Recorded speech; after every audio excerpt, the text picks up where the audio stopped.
Orale, Rasa! We are back here with Roundtable 73. We got a packed house here. We got the most powerful force in the universe, Alex Doomsday Lainez. And we got from the Boogie Down Bronx, Killer Kenny T. And Washington Heights, but you already know. word Here to up. knock them out. Word up. And we got devastating Drew Evo from the Shoe Shine podcast holding it down for Philly. And the master of mental acuity. The master of mental acuity, Maestro of Boxing. And What's last good, but bro? not least, the CEO, the Capitan of HCP, D-Style Boxing. What's going on, everybody? Good, good. Ready to spit fire. Ready to spit fire. All right. Michigan's down by 3, but other than that, we cooking. Yes, that's a good thing, right? That's a bad thing. That's a bad thing. So let's jump right in. Gennady Golovkin is suing Golden Boy for $3 million for money owed in that rematch with Canelo Alvarez. Now, first question I got is what took them so long? And what's going on with Golden Boy, man? They're having issues with money, having issues getting fights off. They're losing fighters left and right. Let's start with you, D-Style. What's going on with this situation? Look, obviously, a lot of and maybe others in the panel know more details, but as far from what I've seen, that there's not a lot of details to this, other than him saying, "Hey, he owes me money from the rematch with Canelo," right? And I will say this. I mean, I know people keep talking about the timing right now. Why, well, he was probably promised a lot from Oscar, right? He was probably told, hey, don't worry, we're going to make up the difference when we do the trilogy. And look, we're going to go with the zone. You could sign with the zone as well. And maybe Oscar thought that, look, you got this sweet deal from the zone, which he did, because the zone felt you were going to fight Canelo a third time. There's an echo, by the way. They thought you were going to fight Canelo a third time. Right. And maybe he felt like, hey, it's all good now because we kind of indirectly really hooked you up to get this amazing deal with the zone. And I think Gennady was like, no, the deal for a second fight was deal for a second fight. There's questions about the timing, of course, because Canelo been gone from Golden Boy. So, but I think he was waiting to secure the Canelo fight. And once he got the Canelo fight, in his mind, it's okay. You know what? I have it under contract now. Oscar has nothing to do with this third fight. So now that I got this all cleared, now I'm coming for my bag, Oscar. Right? And I think that's what's happening right now. This could work two ways for Gennady, man. He can get through Murata, win the case, and then get another bag from a third Canelo fight. That could happen, and he'll look like the biggest winner even in a loss to Canelo. Or he could get knocked out by Murata, okay, lose the case of Golden Boy, and then this whole thing doesn't work out for him. I'm very interested to see how this whole thing plays out. Kenny T, what's up with your boy Golovkin, man? Why'd he wait so long to get that bag? I don't know, but look, where I'm from, if money's owed to you, you go and get that. So I'm all on Golovkin going to go get that money. And Oscar de la Coca, he needs to get away from La Coca, and he needs to get back. He needs to get back into boxing because the man needs to focus. At one point, Golden Boy was damn near the top promoters, had the top fighters putting together the top fights. Where's Golden Boy now? So look, Triple G, go get that money, baby. Go get them dollars. Press that man. Cash money. And Oscar de la Hoya needs to get his ducks in a row. He needs to stop playing games. He's losing it. You're losing it to 90-year-old Bob Arum and 90-year-old Don King and the cross the seas Eddie Hearn. Stop playing. Drew, what's going on, man? Of course, the first thing they're going to say is the timing of it. 3 years later, you want to put a lawsuit out against Golden Boy. But, thing is, you were given that good contract from DAZN. They did promise you a third Canelo fight, which as of right now, they haven't promised. They haven't kept promise, but Eddie Hearn said if he beats Murata, he is going to get that third fight. But like, I don't know. Like, Golden Boy, I think, is in like a dark place right now when it comes to like making money off fighters and everything, because the best fighter they got that when it comes to making money off of is Ryan Garcia, and he hasn't fought in over a year. He's pulled out twice, and then they had a card over the weekend with Blair Cobbs and Alexis Rocha headlining it when it was supposed to be headlined by Roger Ortiz, and he came down with a serious medical issue. So Golden Boy is in a real dark place now financially, and it could get worse before it's all over with if Golovkin wins this lawsuit. But I think they're gonna settle at the end of the day. Yeah. Alex, what's up with your man Oscar, man? Why isn't he paying fighters now? What's going on? I mean, it's been a while, right? 2018. It's been 4 years already that you owe Triple G some money, but a lot has happened in between that time. Canelo had his own issues, and I think he left in 2020, right? Something like that. Yeah. 2020. So a lot of things have been happening. I mean, I don't know. What is the interest that he's asking for? I mean, anybody a finance C on the panel? Yeah, I don't know Asking, how they're gonna get that tallied up, man. That's gonna be interesting. He's asking for interest on the $9 million. He's I'm just glad that the rematch is happening. I think it's back end money, like pay-per-view back end money, I believe. Yeah, something like that. So yeah, I mean, look, there was legalities going on between both fighters in there and Golden Boy. So I mean, he did get paid though. He did get paid. I think he got paid last year, right? In full. No, what they were saying was he was getting paid like in increments or something, but he was saying that he didn't get everything that was owed to him from the pay-per-view revenue. And so he's suing for that. So apparently something's not right with his payments, because he was promised to get a specific amount, and he didn't get the amount he was promised. I guess that's what he's alleging. I don't know. Yeah. I didn't read the contract, so I don't know. I can't speak on how accurate it is. Something along the lines that Golden Boy had I guess released an accounting report for $1.375 million that was still owed to him. Something like that. I think it was 3. He said he's suing for 3. So I think 1.75 is part of it, and he's suing for another 1.25 or something like that for something I get else. lost in the finances. I really just like the fact that we're getting a trilogy. I was really big on the trilogy after the second fight, and I really thought that we were never going to get it again. I really did think that, after the way Triple G looked with what's my man's name, Ranchenko? Dovchenko. Derevchenko.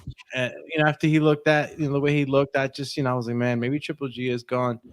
But I'm a believer that the rest is giving him enough time to develop, with his new trainer, new styles, maybe teach a dog old tricks. But some good rest. I mean, this guy had a crazy amateur background, I think 400 fights or something like that. He's been just on the grind forever. So I just hope that the ring rust is not real for him. And yeah, man. I have just one quick comment. It's more of a joke. It seems like he is taking notes from Mayweather and pocketing most of the money and not paying people on the back end of pay-per-views and just people, period. He still owes Logan Paul money. That's all. Yo, Maestro, what's up with your buddy Oscar not paying fighters? Well, I don't know if it's that Oscar's not paying fighters. I'm not really in the weeds on this one. I don't really know, where the ledger sheet is in the positive and where it's in the negative and the important dates. What I do know is that what the hell happened to hashtag all the belts? I mean, now Triple G's looking to win fights in the court of law more than he is, fighting the guys that people actually have wanted to see him fight. I've stopped taking Triple G seriously, honestly, since he didn't take on Derevchenko the first time to take on Vanis, who was blown up when he fought him. That was followed by obviously the Canelo fight, if I get my chronology right, which he lost, and then You know, all of his fanboys that are begging for Canelo to get back in the ring with him while also trashing Canelo and talking about how he's a cheater and everything else. I mean, is he a cheater or is he somebody that you really want to fight? Because if he's such a bad cheater, why are you so, hell-bent on your boy getting back into the ring with him? It doesn't really make much sense to me. And then, fast forward, he gets the DAZN contract. All of a sudden, I guess he's not Mexican style anymore because he's getting rid of Abel Sanchez. Or Abel Sanchez, so look, I mean, what am I to say? I mean, this is the first fight that Triple G's been involved in that I'm reasonably interested in, this fight with Murata. I think that Murata's getting underestimated a little bit because we live in a very U.S.-centric media landscape where, if people don't reside in the red, white, and blue states, it's like people don't really give a fuck about them. I'm surprised people aren't just carrying around 2x4s and saying, "Ho, USA, USA," because it's like you only apparently get credit when you're taking on a guy or when you're from the United States. But to bring it back to Triple G, because look, I'm not that interested in him winning this case. I don't really know what Oscar's owed him, the issues of that. Personally, I just want to see Triple G, if he is going to continue fighting, to do something on the back of this Murata win, if he gets it, and that's not even a guarantee. Not that interested in his lawsuit, not that interested in a trilogy with Canelo, believe it or not. Maybe I'm just not that interested in Triple G. I don't know. I'm not the biggest fan of Gennady Golovkin at the moment, but I'm probably just a hater. Got you. All right. Shout out to Nando Lamas for the $4.99 super chat. He said, Abel Sanchez ought to sue Greedy G, pain and suffering for that huge knife G stuck in his back. LOL. That's kind of what I was thinking. And what did Jay-Z say, Joe? He said, I'm not a businessman. I'm a businessman. Diamonds are forever. I mean, that's how I kind of look at Triple G right now. Yeah. He's a businessman. Okay. I do want to say, though, I do want to say this, that as far as the Golden Boy's position or whatever, there's no doubt that the mighty have fallen. Like where Golden Boy was just a couple years ago is nowhere near where they are now. They've lost a lot of fighters. These guys used to get forget a blank check. They would get a blank date. Okay, like they could put whatever fight they wanted on HBO's broadcast. And that's how stupid HBO was. Okay, they would give them dates and then they would give them whatever fight, right? So there's no doubt that Golden Boy had their opportunity to make a statement and make positive changes to the sport. And overall, they did let the sport down. I mean, like, it was just business as usual. I'm not excusing Top Rank or PBC or anybody else. They do a lot of the same things, but that's my point. Like Oscar said, this was going to be different. Oscar said there was going to be some positive change. Oscar said after Barrera got his gift decision over, Morales, I'm just saying, he said that the boss is the fighter now, not the promoter. And him and Bernard and Barrera and Mosley, they all said, "Oh, us the fighters, we're going to start a new promotional company that's for the fighters." They didn't do that. It's just another promotional company, just like everybody else. Okay. All right, on to the next topic. So, hold up, Joe. I mean, I want to hear the Beebs for you. Hold up. Don't. Hey, I'm running the show here, brother. Okay. I call the shots here. So, as I was saying before I was interrupted, Jermall Charlo stopped by Mike Tyson's Hot Boxing podcast, and Mike Tyson went in on him, man. He was asking him a lot of questions about why ain't you fighting this guy? Why ain't you fighting that guy? And one guy that Mike Tyson was adamant about Jermall Charlo fighting was David Benavidaz. The Mexican monster. The Mexican monster, that's right. So, his answer was, well, he has nothing to offer me. I'm not afraid of him, but he's got nothing to offer me. Is that really true, or does Charlo just not want that fight?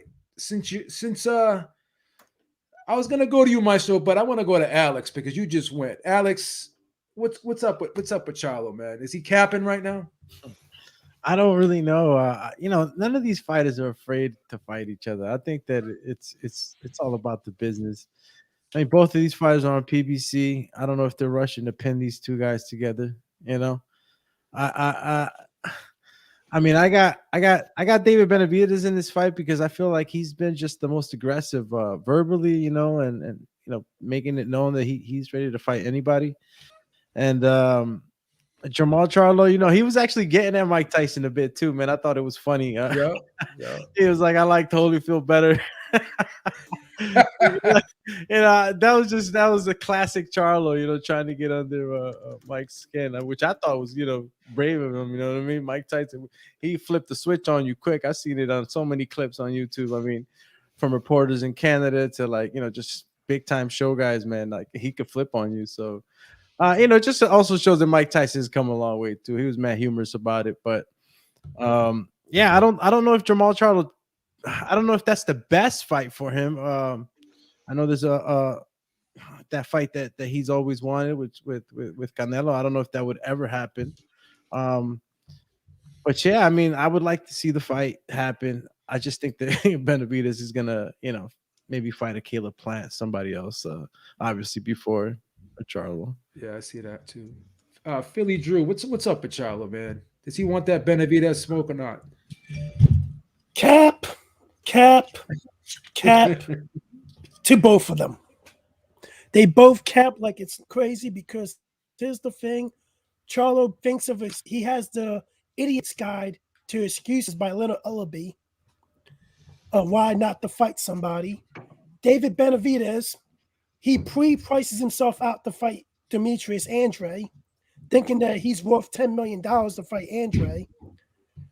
Like, I tell you the truth right now, I think Benavidez is the easiest fight for Canelo. I think Charlo might have a slight edge over Benavidez, in my opinion, because I don't think Benavidez has an inside game.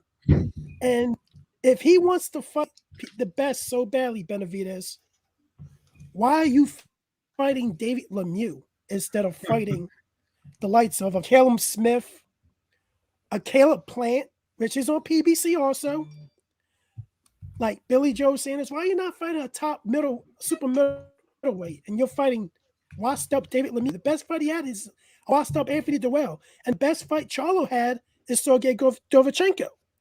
So, like, they both capping. I don't really care for the two of them because all they're gonna do when a button fight comes on is find an excuse not to fight or price themselves out of a fight. Other than that, I don't care for them. Yeah. Maestro, does Charlo want to fight Benavidez? No. And the quote you gave, Joe, is all the evidence that I need to come to that conclusion. I mean, what does Benavidez have to offer? Okay. Well, why didn't you ask that question about Juan Macias Montiel? What about Dennis Hogan? What about Brandon Adams? What about Jorge Sebastian Highland? What about Hugo Centennial Jr.? I mean, I could go down the list. What do any of these guys have to offer Charlo that Benavidez doesn't have to offer Charlo? Well, I'll tell you what. The possibility of a loss is what they didn't have to offer that Benavidez has to offer. All right. The possibility of a tough test, the possibility of getting knocked out. Okay. The possibility of, you looking like you're a lot less than your smaller brother, which is what a lot of us already think. I mean, one of my biggest things about the Charlos, I said this to you before, Joe, in our private conversations. Honestly, I think Jermall's holding Jermall back. I mean, for all of the negative attention that Jermall gets, that's not good for Jermall. I mean, how many times do I get into conversations with people about Jermall Charlo, and then all of a sudden, yeah, but what about this and what about that, and the issue with the restaurant, and like he's ducking everybody. I'm like, no, he's not. Everything you just said is Jermall Charlo. It's not Jermall Charlo. Okay, so of course, based on that statement, he doesn't want to fight Benavidez. I mean, just look at his track record, right? look at the track record of his brother. It's been like good fight after good fight after good fight. I mean, his older brother hasn't even taken on anyone of the level of like a Tony Harrison, you know, let alone a Brian Castano, you know, let alone a Brian Castano in a rematch of a tough fight. I mean, it's unfortunate. I think it's a talent that's kind of going to waste to a certain extent, because I think there was once a lot of promise in his career, you know, but fight after fight has gone through, and the reasons are always, well, what does that guy have to offer? Who is that guy? Who is Boo Boo Andrade? Well, Boo Boo's a lot better than the guy you're about to fight. And so is David Benavidaz. So, you know, I'm going to just leave it at that, Joe. Yeah, I got you. All right. Kenny T, what's up with your buddy there, Jermall Charlo, man? It's not my buddy. But man, look, he got dogged. He got eaten by Mike Tyson. Even when he tried to come back to Mike Tyson with the "I like the Vander Holyfield better" thing, Mike Tyson came back at him with the "shit, I like the Vander Holyfield better too. What you talking about?" You know, I thought that was great. But Jermall Charlo, man, I do think he's on some soft thing. I'm starting to think that he's not really into boxing anymore. I'm starting to think that he's just in boxing for money at this point, because he's kind of been saying it for a long time. He's been saying it without saying it for a long time. Like, oh, he says, oh, I just want to be a champ. I just want to be a champ. And then he starts talking about his little brother and the great stuff that his little brother's doing. You know, oh, I want to fight the greatest. So who do you want to call out? Yeah, that's who I want to call out. Nobody. You know, he's been subliminally saying that he doesn't want to box anybody for a long time, calling people who are actual great boxers nobodies, and saying that they're asking for too much money, afraid of risking taking a loss, seeming like he just doesn't want to box anymore, take any great risks. Like he only wants the payday with Canelo, and the payday with Canelo is not going to come unless some trials and tribulations come before that. Canelo already stated that, and that's facts. There's no point in Canelo facing Jermall. And I definitely think that David Benavidaz is levels ahead of Jermall in terms of not switching it up, in terms of if they fight, David Benavidaz, in my opinion, will 100% win that fight. I do think that Jermall has somewhat better skills. He knows how, he puts it together better, but he just doesn't have it in him anymore, it seems. He doesn't want to fight like that anymore, it seems. He just wants the big money fight and wants to retain his O.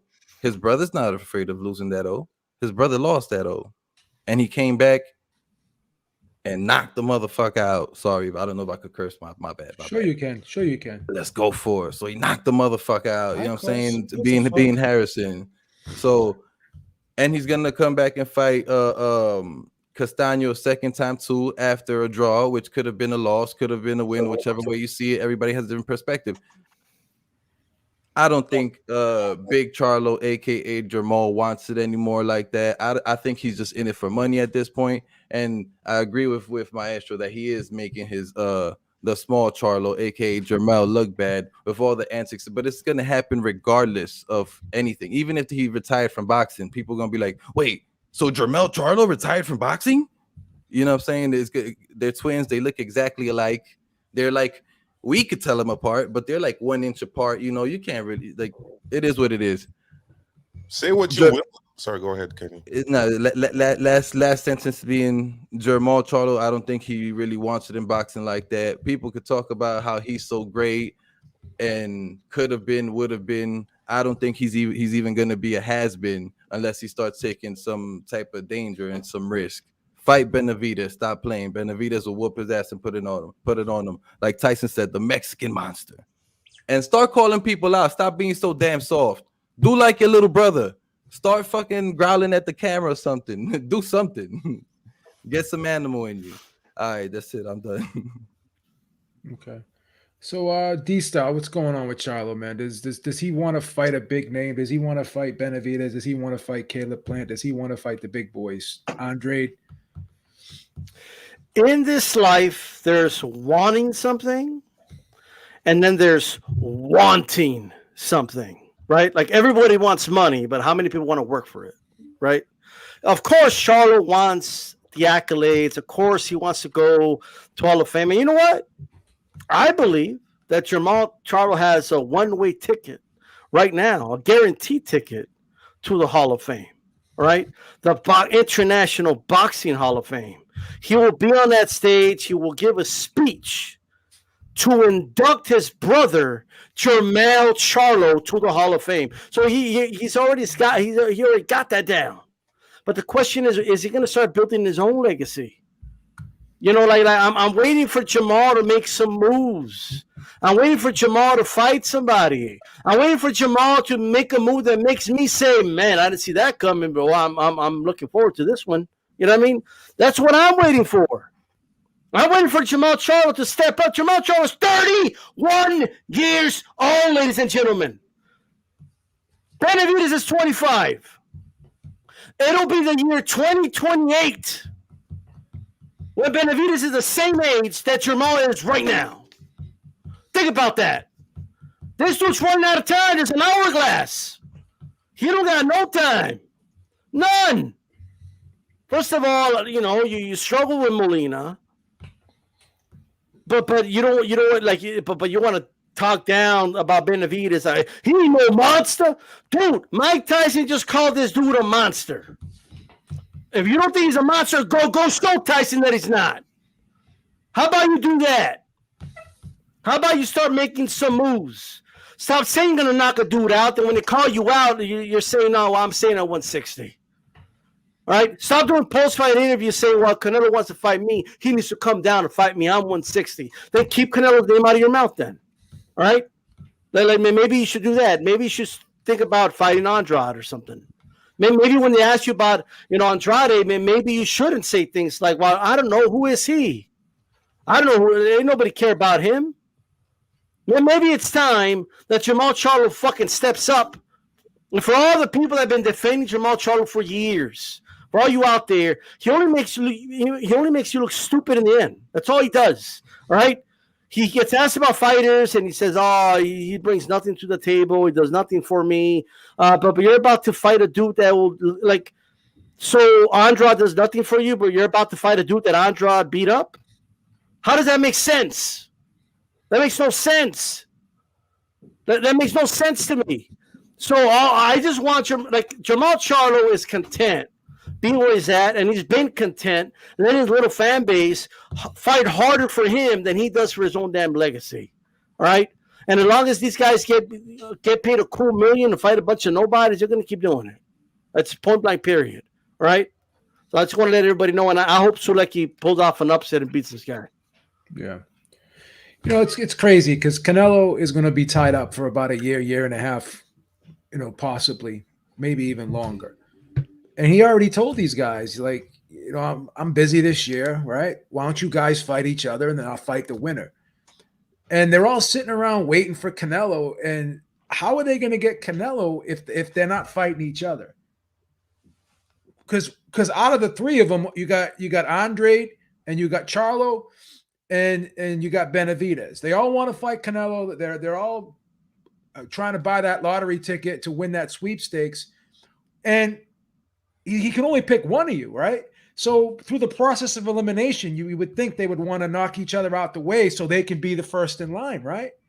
But that doesn't seem to be the case, man. So with the route they're going, he may just bypass all of them, because if they're going to continue to fight this, no disrespect, the Suleckis of the world, how are they going to earn that slot? And furthermore, you know, Charlo wants to fight Canelo, and obviously it's going to have to be at 168. So wouldn't it make sense to try to get your feet wet at 168 and fight a 168-pounder?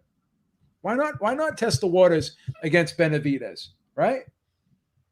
So, I mean, you know, Andrade was talking about moving up to 168. So let's see what happens. Let's see how this whole thing plays out. We hear a lot of talking from these guys, but not a lot of action. And at some point, man, you know, the train's just going to pass them by, and it looks like it's already happening right now. So they got to get on the ball. All right, so big news. Oleksandr Usyk and Vasiliy Lomachenko, as we all know, they were over in the Ukraine, you know, fighting. and they've been given permission to leave, right? Lomachenko's saying that he's going to stay, but Usyk hasn't said what he's going to do yet. He hasn't said if he's going to stay or if he's going to leave. Eddie Hearn says he's hopeful that they could still put that Joshua fight together in June. So he's crossing his fingers on that one. I want to ask the panel, what do you think is going to happen next? Do you think Usyk will stay? Seeing as how Lomachenko stayed, do you think it'll be a bad look for him if he leaves while Lomachenko stayed there? Do you think he's going to, have to be influenced into staying now? Because if he leaves and Lomachenko stays, that's going to reflect poorly on him, possibly in some people's eyes. So what do you think is going to happen? Kenny T, do you think this rematch could happen in June, or do you think Usyk may end up staying in Ukraine? I think Usyk is definitely gonna stay in Ukraine. I think it'll rub off. Really do think it'll rub off negatively on him if he does leave Ukraine and Loma stays. They're trained by the same trainer. They come from the same place. They're basically family. I just think it's gonna look poorly. They're both doing the same thing, defending their families in their home place of Ukraine, and I think the people of Ukraine will look at it like this, and some, not all, some boxing fans will look at it like this, that he's selling out on his family and what matters most to him because Loma decided to stay. The way I feel is let the man do whatever he thinks is best. I do feel that he should stay, but let the man do whatever he thinks is best. If he thinks he should fight, come fight. But it's probably better for him to stay over there, the fight not to happen immediately, just for the sakes of everything that's going on and the safety of his family. If something were to happen while he's gone, he'll regret that more than defending his titles later in the year or after this potential war situation is over. In the meantime, though, I have to say that I pray to God that this fight with Ruiz and Luis Ortiz does happen, because if not, I see AJ trying to set up a fight with Luis Ortiz, and I do not want to see that. I'd rather see AJ face Wallin, because Wallin gave Fury hell, and I'd rather see that fight and see if Wallin can also give AJ hell, and he's a lefty, give AJ some challenges to try to prepare him for Usyk. That the Luis Ortiz thing, Luis Ortiz came out recently. Oh, I just recovered from my injury. I'm ready for AJ. Yeah, right. Sit down, old man. I think Luis Ortiz passed his time. But yeah, Usyk should stay back. Usyk and defend his people. I hear echo at the moment. But Usyk should stay back and defend his people. That's the best thing for all the people's views, for himself, so he doesn't have any regrets potentially if anything does happen. You never know what can happen. War is crazy. Yeah. Maestro, do you think Usyk's going to stay in Ukraine, or you think he's going to come back and train for this AJ rematch? I mean, I honestly don't know. If I gave an opinion on whether he'd stay or not, it would just be a guess, to be honest with you. What I can equivocally say is that I don't think he should have gone over there like in the first place. I feel like it would have been a terrible tragedy had he died out there, especially considering that it's not really a conflict that can be won militarily when you're talking about a really big country that went in and invaded a much smaller country. That smaller country is not going to win that military battle. So why go over there and risk your life in essentially something that you're not gonna be successful at in the long run? What I hoped was that you did a good interview this week, Joe, and we talked about it. There was a Ukrainian fighter that you interviewed, and I agreed with what he said, which is that right now what he wants everybody to be talking about is peace, not fighting. So, that's what I'm hoping to see. I'm hoping to see people calling for the lowering of arms, for some kind of a, nonviolent solution and outcome to the conflict. And, I'd like to get to a space where guys like Lomachenko are able to go get these big fights, and Usyk is able to go get these big fights, because guess what? They're professional fighters, and professional fighting is a career with a very small window of opportunity. that is, of course, tied to age. I mean, they're not lawyers, they're not bankers, they're not even like teachers like me. Like I can teach until I'm in my 70s, probably older than that. You know, my mom was a teacher. She retired, recently. These guys have, essentially up until their mid to late 30s to be elite athletes at most. So to spend that time in a conflict zone where you're potentially, going to be blown up or whatever. I mean, I just want it all to come to an end, and I hope we do get the Joshua fight in June. I do think that he will beat Joshua when they fight again.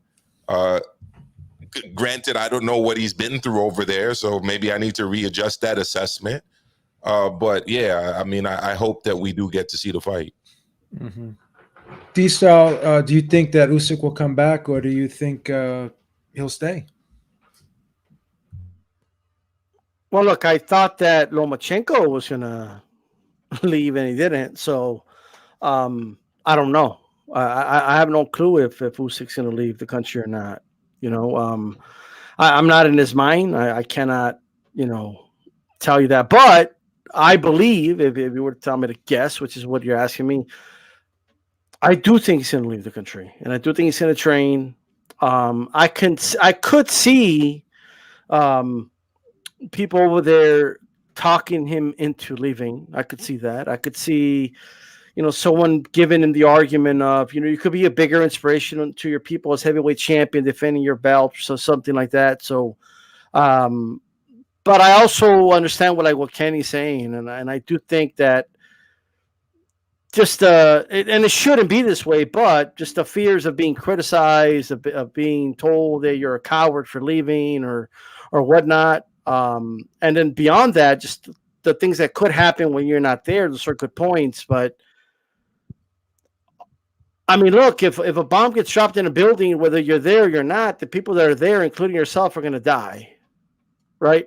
Like, what's Usyk going to do? Like, stop a bomb in midair from landing? He's not Superman, guys. Like, he's just when it comes to military weapons, he's just another body with flesh, like everybody else. Like, there's no superpowers that these boxers have, out there. They just don't, other than being inspirational. But if you're there to inspire, then I would argue that these boxers could inspire more doing what they do best in the ring, right? If that's the argument. That's just how I personally feel about it. But at the end of the day, he's going to make the decision he's going to make, and I'll support whatever decision he makes. So, Alex, what do you think is going to happen here? Do you think Usyk is going to come back and train for Joshua, or do you think he's going to stay behind? I mean, I'm with D-Style on this one. It could go both ways. I don't think Lomachenko had any fights planned. So I mean, even if it was his own decision or be it government decisions of why he can't go freely, it would make sense to me that Usyk, would be given permission like he has, and he would represent the country in times like this. It would be what D-Style said. It would be something kind of epic and in itself a symbol of strength for the country. I mean, you could spin this so many ways. It would just be a matter. I mean, I don't worry about the critics too much. All respect, first of all, to all the soldiers that, protect their home countries. And it's a big deal. And yeah, it is dangerous. D-Style, at any moment, anybody could, die. Everybody's a human being. And it is dangerous to be in war. And, I mean, as a fight fan, boxing fan, I would like him to come out and be able to train, like you said, and fight. But a personal decision is going to have to be made. And I think that if the country supports his decision, he'll be okay, whether it be for him to stay or to come fight. I think that, in my personal opinion, if he were to fight in this state of his country and be victorious, it would just mean so much, and that's something that is not too far-fetched for Usyk. He can, conquer once again against Anthony Joshua, and Anthony's. I mean, I'm waiting to see what AJ's got. He's always been very disciplined in coming back, and he came back after ending this thing, even though many of us were happy with the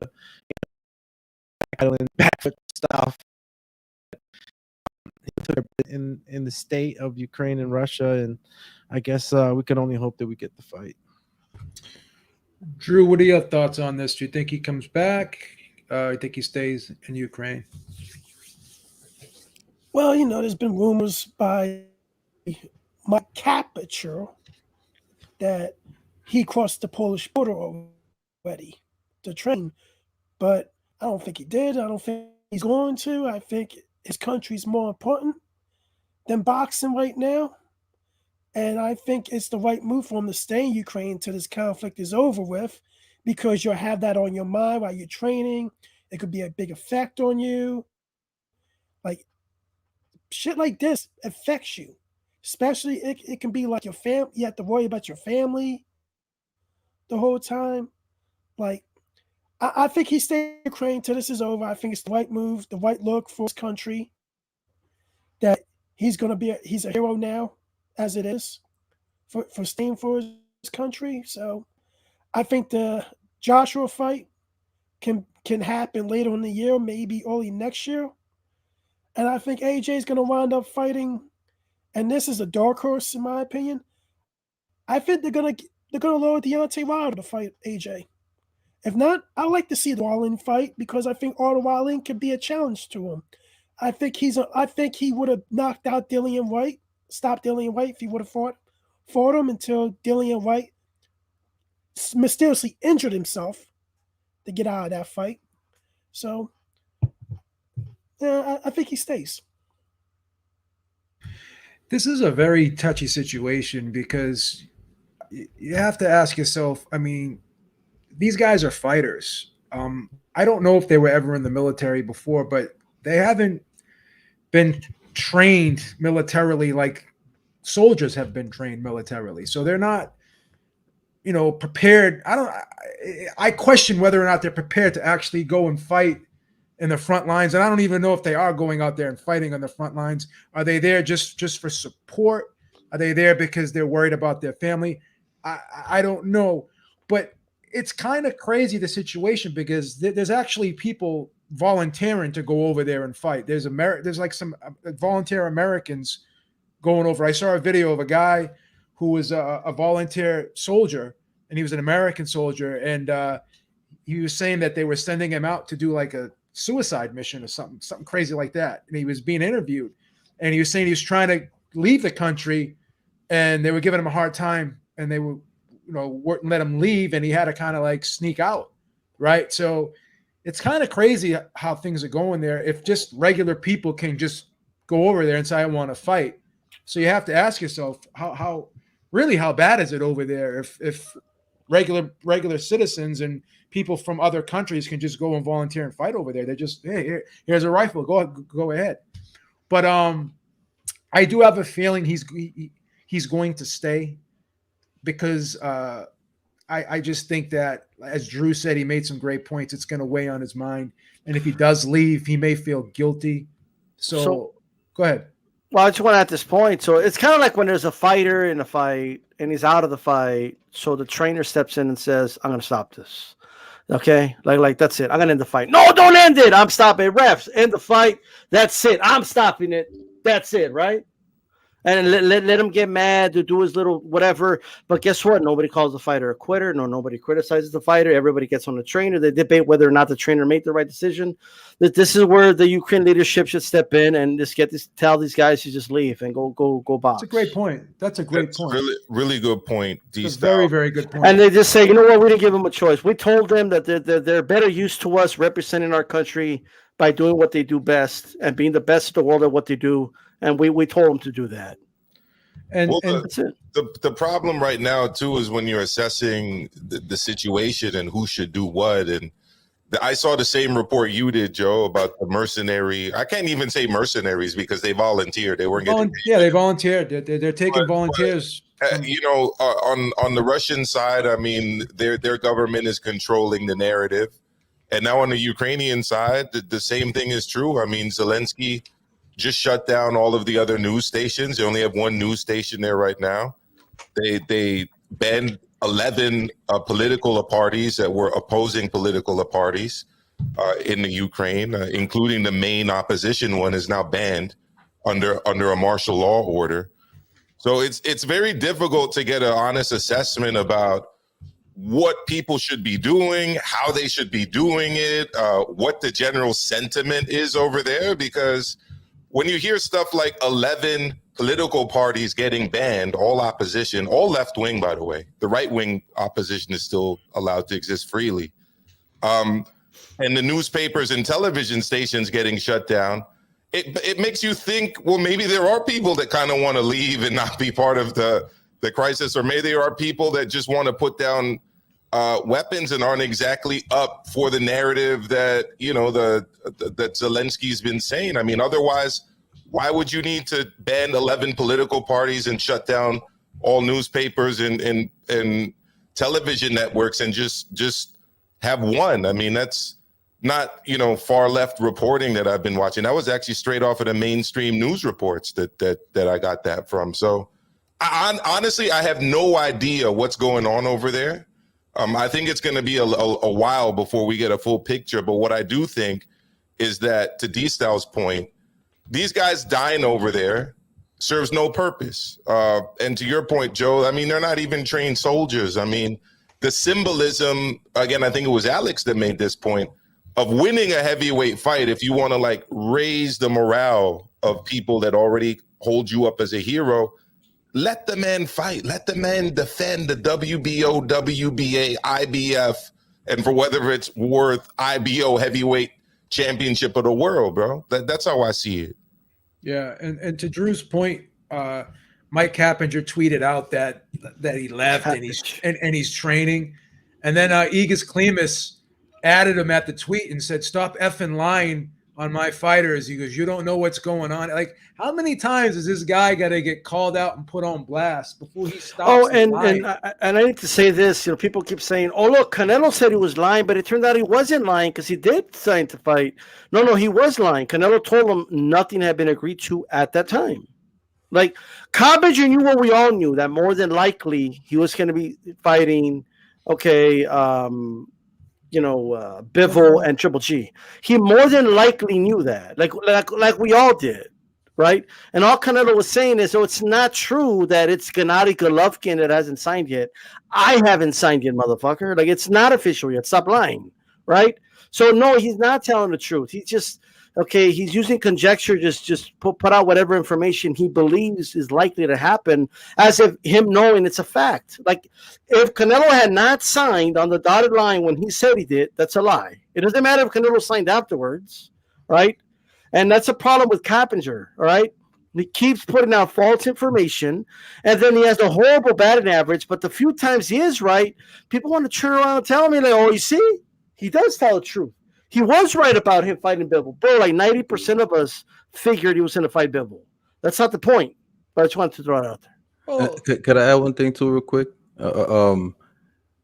Usyk also does not have any single reason to leave Ukraine, specifically because he has the belts. It's not Anthony Joshua that has the belts. It's not like, "Yo, you leave Ukraine and take this fight right now, or your contract opportunity is over." Nah, Usyk is the man with the belts.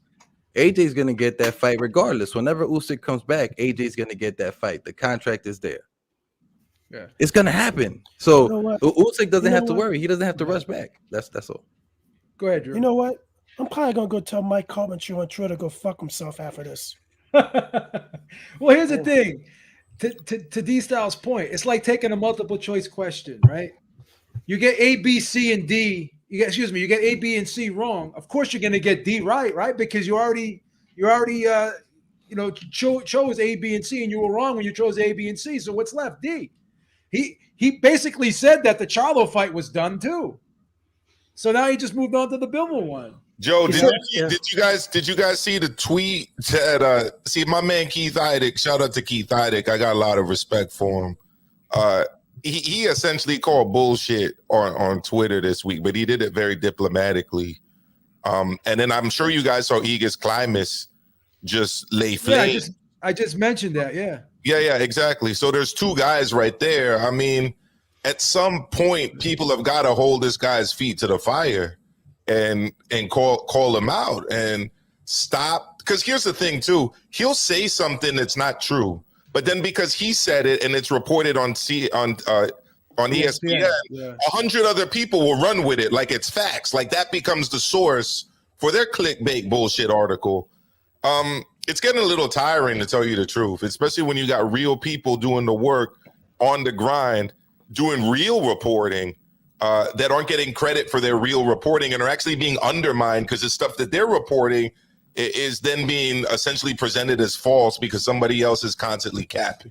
Can I also say this? All but done is not a real thing. Okay, like either it's done or it's not. Oh, it's all but done. Well, because I mean, bro, like half of the time it's not all but done, right? What do you mean all but done? What does that mean?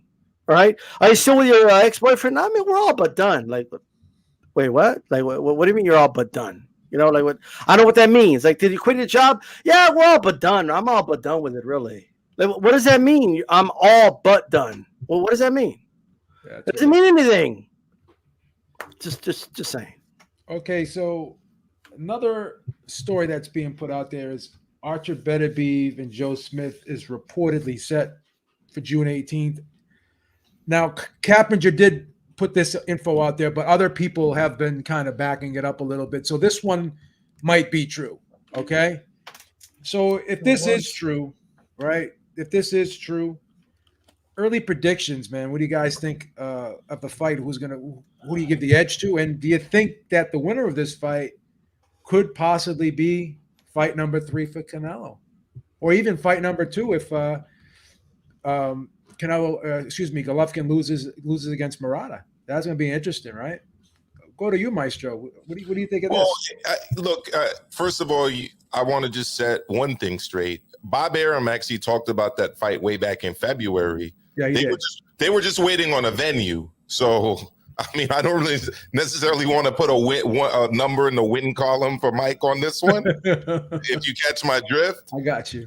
Because the only thing that was left in the balance was essentially where this fight would be taking place. Yeah. And look, I'll tell you this, and I know I'm speaking for Kenny too.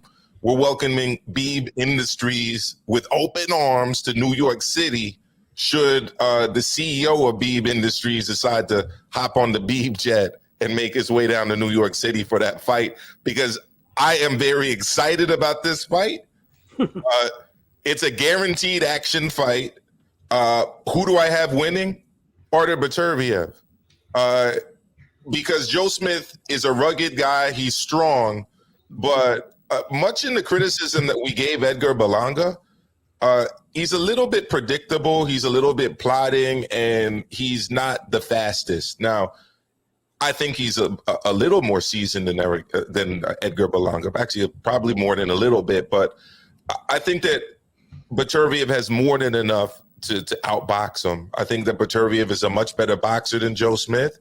I actually thought that Joe Smith lost to the last Russian he faced in Glasov. I had Glasov winning that fight.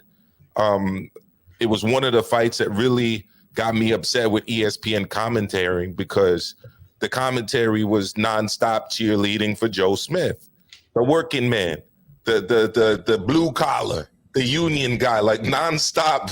This is all I ever heard. I'm sorry, but he's not the first working class dude to lace up a pair of boxing gloves. He's not the first guy that's been a member of a union that decided to box and then pursue it full time. But if you listen to these guys, it's like this is the first time anybody's ever done this, you know. And every time he's in a fight, he's brutalizing and dominating and doing things to the other guy that, quite frankly, I didn't see happening in that fight. Anyways, I digress. Back to your point and to your initial question, I think that Beterbiev wins this. I think it's going to be a tough, grueling fight for as long as it lasts, because Beterbiev seems to invite that kind of machismo contest of who can bring it the best. You can't bring it better than me. I'm going to stop you. That seems to be what he's able to do. And I think he's going to do it. I have a lot of respect for Mark Ramsey. I got a lot of respect for Russ Amber, who's in his corner as well. He's got a great team. Yeah, it's got a great team. So, Alex, what do you think of Beterbiev versus Joe Smith? Who do you like in that fight? And do you think the winner could possibly be the third fight for Canelo? Man, Beterbiev and Joe Smith. Battle of the hard hitters. These two guys, it's gonna be an electric fight. Shit, man. It's hard to pick against Artur Beterbiev because he's just been on a roll. He's shown us so much angle. He's shown us not angles as a boxer, but he shows us so much angles in his aggressive pace that it's hard to pick against them. But I don't know, man. Joe Smith Jr. He's a hard hitter, man, and I have a feeling that Artur Beterbiev and him are going to get into a firefight. And I'm just going to give Joe Smith Jr. I guess the win for like a better chin. I guess if they do get involved in that firefight, I think that Beterbiev could get clipped. I know we've seen him be put down a couple of times. I know it hasn't happened. We've seen the destruction of Marcus Brown, and I'm stuck, man. I'm stuck on what happens between that, but I'm just gonna side with the Philly man. With the Philly man. I'm gonna side with the Union man. Long Island, New York. Yeah, Long Island, New York. I'm gonna side with the Union, bro. Listen, it's not the first Union member to fight, but like he's our time Union member fighter. You know what I mean? He represents American working class. The guy's a classy guy. But if we're just keeping it in ring, he's an aggressive puncher. And I never heard anyone refer to Glenn Koff Johnson as working class. I wonder why that is. I have no. I don't even know who Glenn Koff is. That must have been back in the day. Glenn Johnson, the Road Warrior. Come on, bro. Glenn Johnson. I thought you said Glenn Kaufman. That's his name. His full name is Glenn Koff. Glenn Koff Johnson. Oh, okay. Yeah. All right. Yeah. Well, whatever it may be. I'm gonna just deal with Joe Smith as an individual who's in the Union, American working class at this time. He's had a lot of support, but if with the Timbs. Yeah, with the Timbos on and shit, hard hat. But if we're keeping it strictly business, strictly fighting, he's gonna have his hands super full with Artur Beterbiev. I give Smith just a chance in that exchange, but as far as combination punching and aggressive and a good aggressive pace, I would give it to Artur Beterbiev. So you might say I'm picking with the heart or whatnot, but I just feel like Joe Smith, well prepared Joe Smith can make a difference in a firefight. Can they be the next opponent for Canelo? Canelo's conquering. He's conquering divisions. Why not conquer another division? It's within his scope. He can do whatever the hell he wants. It's Canelo. Don't make me bring out my headband and shit. Like the dude's a legend right now, and he's doing his thing.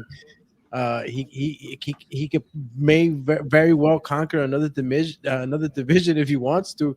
Do I give him a chance against Artur Beterbiev and Joe Smith? Hell yeah, man. Look, we were ready to see Canelo fight a fucking cruiserweight. Whether you fucking think Macumba is a good Mukabu, I'm sorry. If you think Mukabu is a good fighter or not, like it's still a 200-pounder. So we were getting ready to see something like that. I think I think that's a big possibility. Gotcha. D-Star, what do you think, man? Beterbiev versus Joe Smith Jr. Beterbiev versus who? Joe Smith Jr. I am a real American. No, you ruined my soundbite, but it's okay. But Mine was better. Mine was better. It wasn't vocals. But I will say this. So, just quick point about the Makabu thing is like Canelo's ready to fight a fucking cruiserweight. There was still people like, but I don't think Makabu's that good though. Like, bro, he was gonna move up to fucking 200 pounds. They like, goddamn, a lot of you got to get your heads out of your ass. You know what I mean? Like, but that aside, okay. I like this fight, and you know what? I don't think it's the walk in the park. That people think it's going to be for Beterbiev. You know why?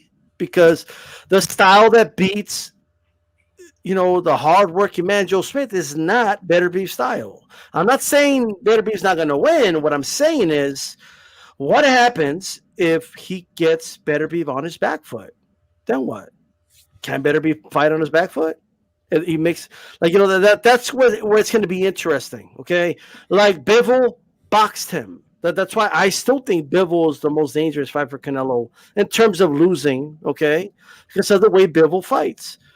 Beterbiev, he gets hit a lot. Okay, and this motherfucker could crack. All right. So if like point blank period, like that's just the truth. Now I'm still gonna pick Beterbiev to win. I think he's gonna win this fight, but I think it's gonna be a fucking war up until he's gonna have to stop this kid. You know what I mean? He's gonna have to stop him. He's gonna have to stop him and put him and keep him down. And I think that's what's going to happen in this fight. I think Beterbiev will win a kind of a war, tick over in the middle rounds, and he'll probably take him out late. But I think it's going to be an interesting fight, possible fight of the year candidate. So I'm definitely looking forward to this one. Okay, and we'll see. Like if anybody were to tell you before you even know he's going to fight Beterbiev, what's the blueprint to beat Joe Smith? Right? Nobody would describe to you Beterbiev style. Nobody, all right? That's just the truth. So, and we know what doesn't work against Beterbiev. Trying to move around the ring didn't work very well for Marcus Brown. Okay, it didn't work very well for Vasiliy. Okay, if you allow him to be the seek and destroy guy, he's going to destroy you anyway. So I want to see somebody bring it to him and see if they could get him on his back foot, because I think that's where it could get interesting. Beterbiev's also getting old. Okay, he's in his mid-30s. He's not getting any younger. So at some point, the shooting star that is Beterbiev is going to run out at some point. So I'm looking forward to it. Beterbiev was an amateur world champion, an amateur world silver medalist, a two-time European gold medalist as an amateur. Wilder was a bronze medalist. I'm just saying. I mean, like a lot of these guys were great amateurs before they went pro. First of all, Wilder wasn't two-time anything as an amateur, and he was bronze medalist in the Olympics. He was never a gold medalist. Number one. Number two, Beterbiev did that at light heavyweight. There's a big difference in Olympic boxing between the light heavyweight and heavyweight division. Anyone who's watched Olympic boxing and the amateurs knows that. Beterbiev can box. He can box. Okay.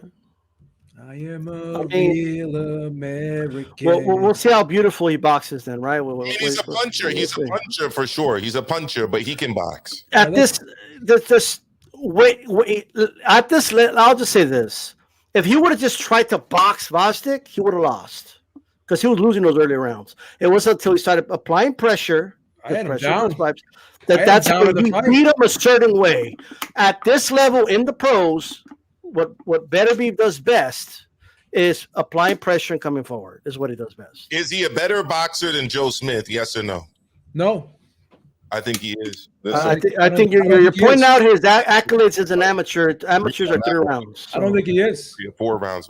And I'm gonna let Drew go because I'm gonna spit my knowledge at the end. Go ahead, Drew. Joe Smith will knock out Artur Beterbiev in 8 rounds, and I'm gonna tell you why. I know this. Artur Beterbiev has never been tested. His chin has never been tested, even though he was knocked down. His chin was never tested. Callum Johnson didn't test his chin. Let him finish. Let me finish, Maestro. Let him finish. Time. There you go. Get him, Drew. Get him, Drew. Put him in his place, man. Sit him in the corner. Now, as I was rudely interrupted by Maestro, thank you very much. Yeah, I really think that Artur Beterbiev is going to go toe-to-toe with Joe Smith. And I think it's the biggest mistake he could possibly make because Joe Smith is a very hard puncher. Look at Beterbiev. If that round 8 would have lasted 30 more seconds, we won't be talking about Canelo versus Beterbiev because Bivol would have got knocked out by Joe Smith. Watch the fight if anybody don't believe me. Watch that fight again. You'll see it. I really think Joe Smith has that chin that not even Artur Beterbiev can hurt. And that's what's going to win him the fight. 8-round knockout, Joe Smith Jr. Now, is it going to be the third opponent for Canelo? Hell no. You know who the third opponent's going to be?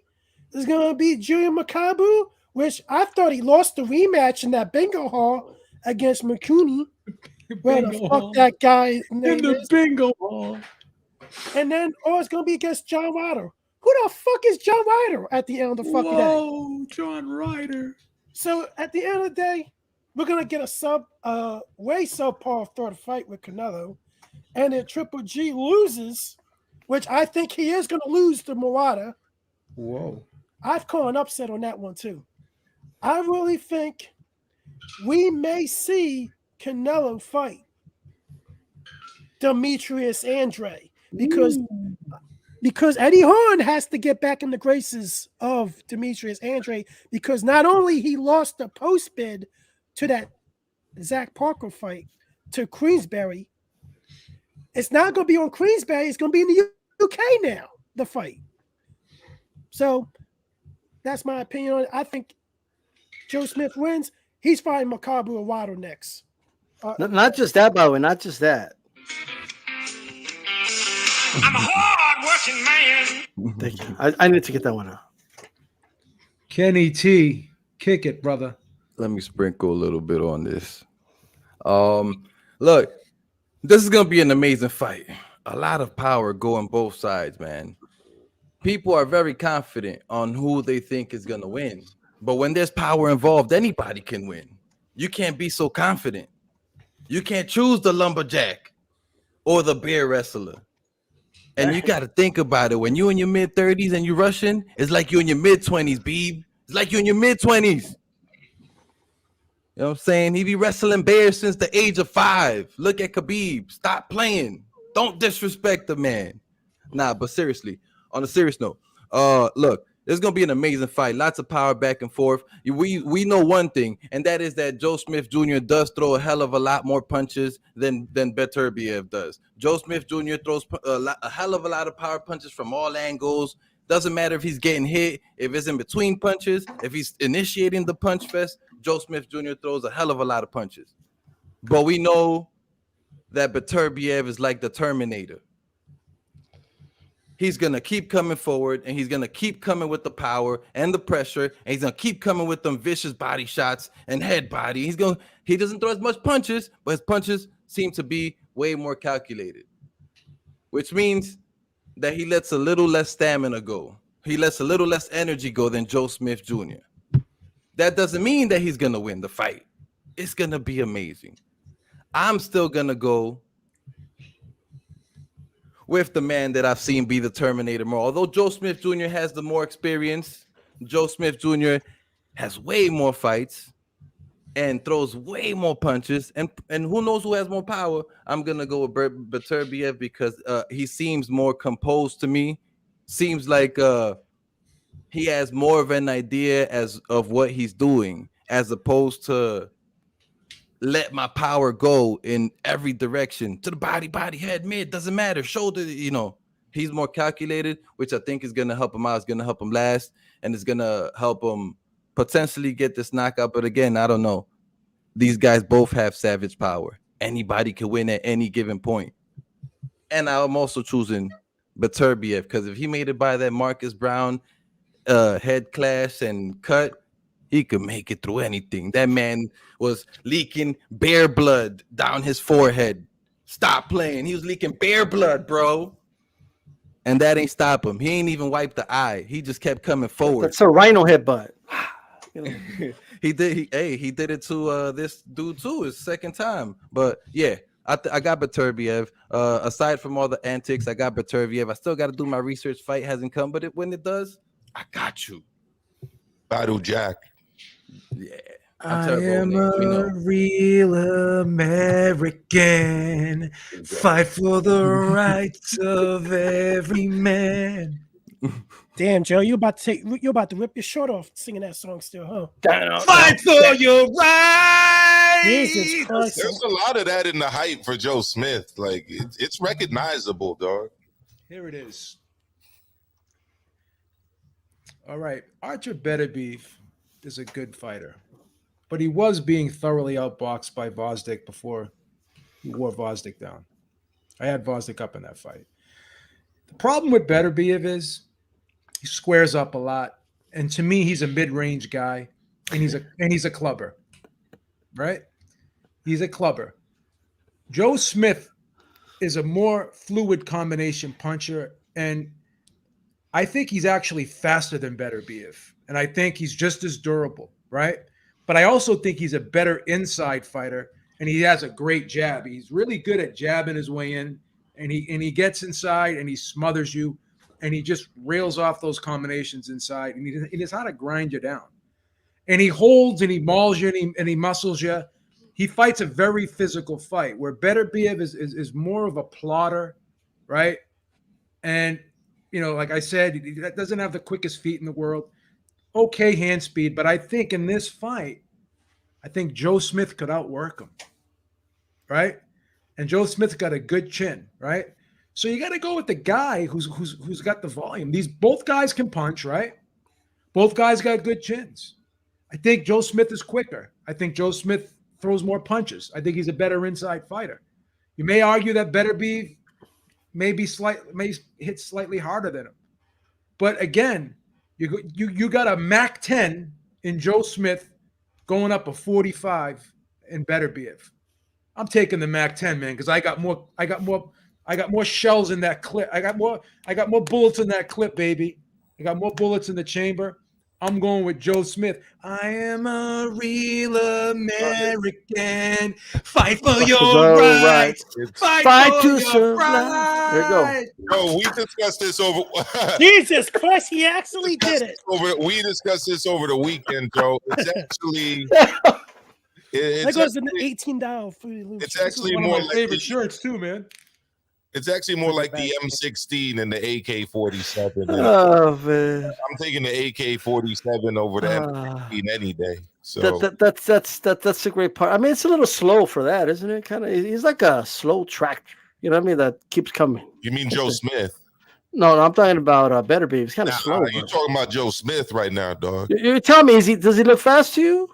Like Beterbiev. I'm talking about Beterbiev. I mean, but see, this is the thing that I think a lot of people are ignoring here. I mean, does he look faster than Marcus Brown? No. Does he look faster than Gavaznik? No. I mean, but those are like really, high level guys that are going to be faster than a lot of people in the light heavyweight division. And you want to bring up Gavaznik? Who was Gavaznik's last fight against? The fight that Gavaznik was supposedly winning. I mean, Smith looked okay speed against, Hopkins. Who was Gavaznik's last opponent, and what has he done since facing Beterbiev? He retired. Yeah. Retired. Yeah, because of what Artur did to him. But there's a difference between him and Joe Smith. You know what it is? Mac I 10. am a real American. The Tims? Is it the Tims? Fight for the rights of every man. Look, there's no doubt that Beterbiev is a very dangerous. He's a very dangerous opponent. You have to drop a piano on Joe Smith to stop this guy. You think he's gonna stop? Well, do you think Beterbiev? Did you not see This guy's in local 22, baby. Hey, but Maestro, I think here's the thing. I don't think. But really quick though, like obviously, like you could argue that Vajtik just wasn't the same after the fight with Stevenson. Like he was kind of scarred by what happened, and he just didn't quite pull the trigger the same. Right, and that after what happened in that fight is part of the reason it accumulated as to why he retired. What I'm going to say is I have not seen Beterbiev get outboxed. Plus, I mean, Pascal beat Brown, so it's whatever to me. Yeah, but it's okay.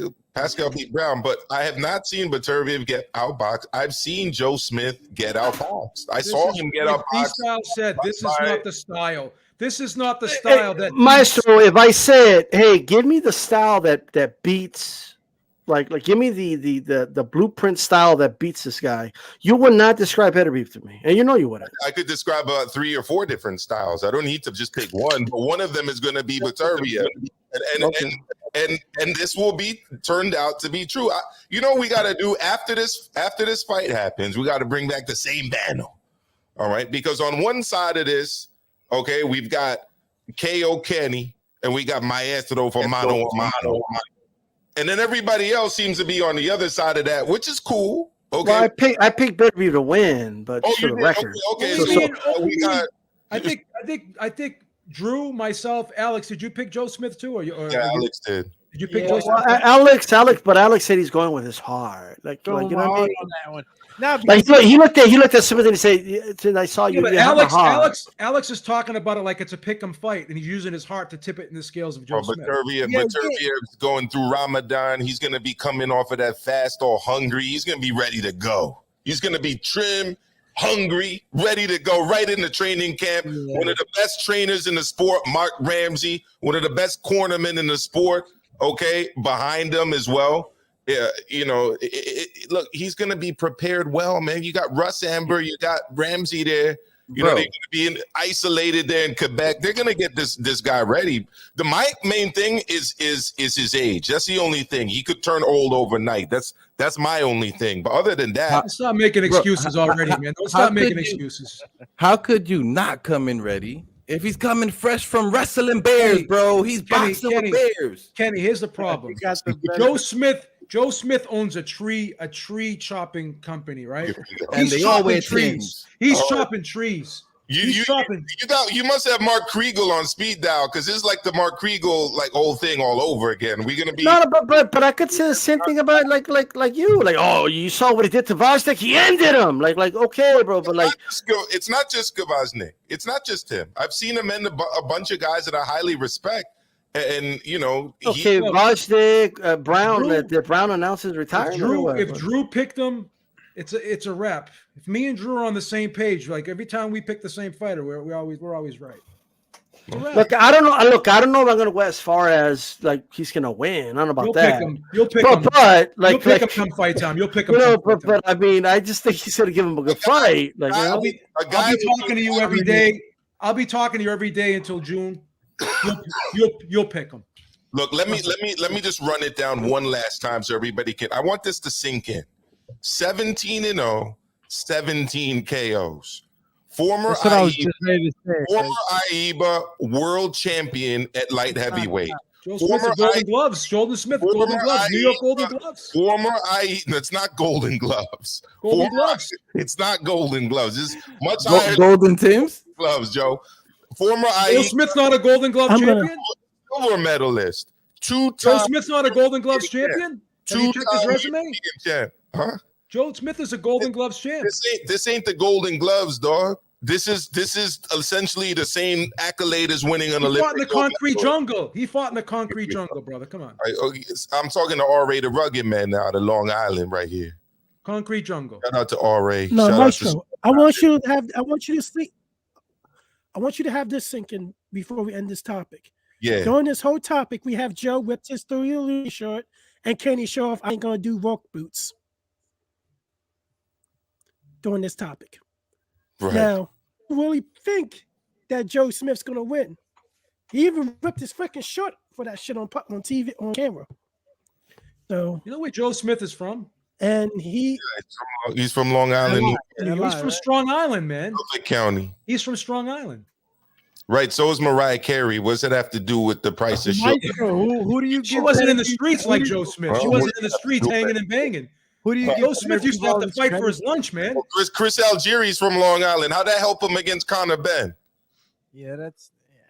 You know what? It does have that rocky. It does have that rocky feeling. Chris Algieri moved out of there. Chris Algieri has been like 2.5 years. You don't have that fire. Hey, no, look, I get it. Like this guy, he's like the real life Ivan Drago. He's ending careers, and everybody's all hyped up, and everything he hits, everything. I was just waiting for him to answer, but everything he hits, he destroys. Like I'm just waiting for that. Like all I know is this, okay? Unified light heavyweight champ. All we know is that Beterbiev does not fight the way you can give me all his accolades you want, but he doesn't fight that way in the pros, right? Listen, if he does not fight the way you need to fight to beat a Joe Smith, he's gonna have to beat him his way, but I think it's gonna be tougher for him than it was for Bivol. Listen, mark my words, we're gonna look back at both fights, and the Bivol. We're gonna say Bivol did a better job against him than Beterbiev. Great fighters can adjust. Nonito fights a different style against different people too.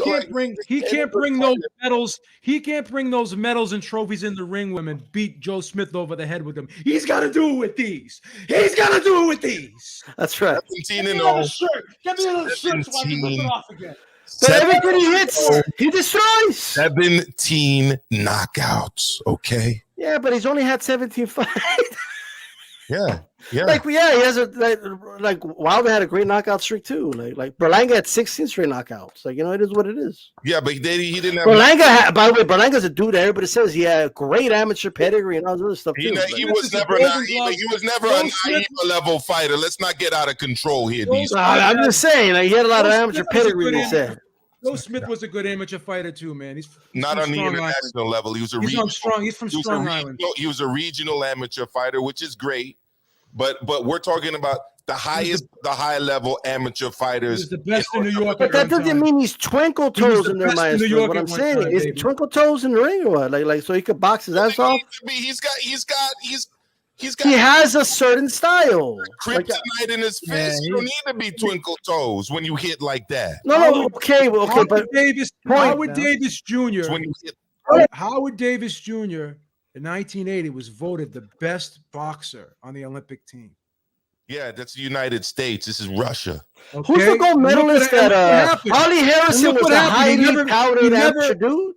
Yeah. He never won a gold medal. I mean, they never won a world Shout out to Ollie Harrison, gold medalist, baby. What happened to him? Okay, I'll explain it. You want to bring up guys that were bust as pros. This ain't no bust as a pro. He's already a double world champion. This is a bad. No, I'm not saying he's a bust. I'm just saying what I'm saying is the following. Like no, he's not a bust. He doesn't fight on his back foot. He could get busted on June 18th. No, what I'm saying is he doesn't. He could get busted on June 18th. Let me just say this really quick.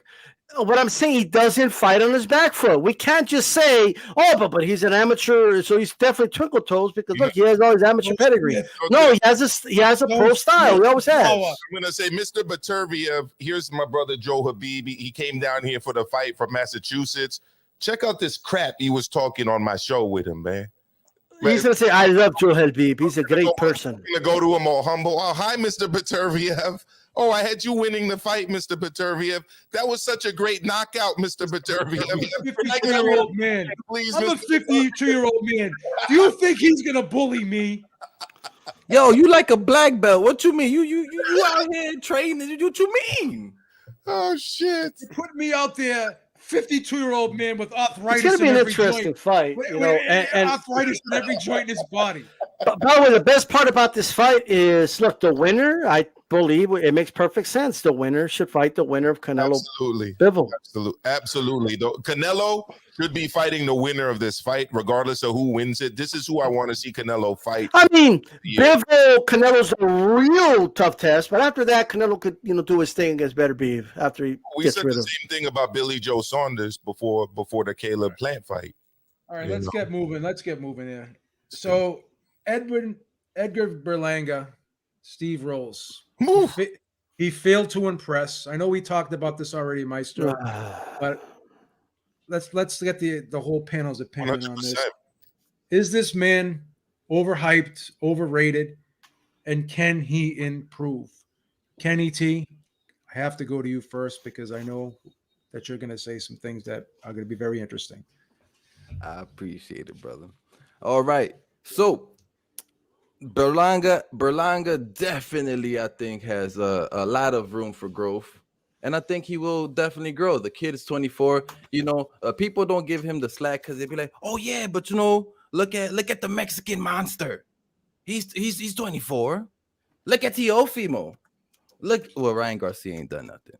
Look at Devin Haney. He's whatever age, 24, 25. Look at all these young guys and what they have accomplished."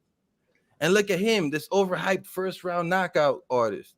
Look, man, the kid has all the skills that people pick up later on after getting experienced with the fundamentals in fighting and boxing. He got a powerful hook. He got a nice straight, a powerful body shot that he telegraphs 24/7, though. He doesn't have the experience. He hasn't gone the rounds in the boxing ring that he needs in order to develop a little more. First round knockouts means no rounds under your belt. You know what I'm saying? He needs professional rounds against these professional fighters. Sparring is not boxing rounds. I think that he can work on his fundamentals. If he just took it back to the basics, improved his jab and improved his footwork, that'll be like career changing for him. Literally, all if he can just improve or add a jab and improve that footwork to not just make it a stagnant step forward, flat foot, step forward, flat foot, another step forward, flat foot, always flat foot, slow. He needs to work on that. He'll improve that. I think he can improve that. I think he needs to get one single coach on his corner, not all these 3-4 coaches arguing each other on the corner as the fight's happening and trying to speak over each other and trying to take command and lead.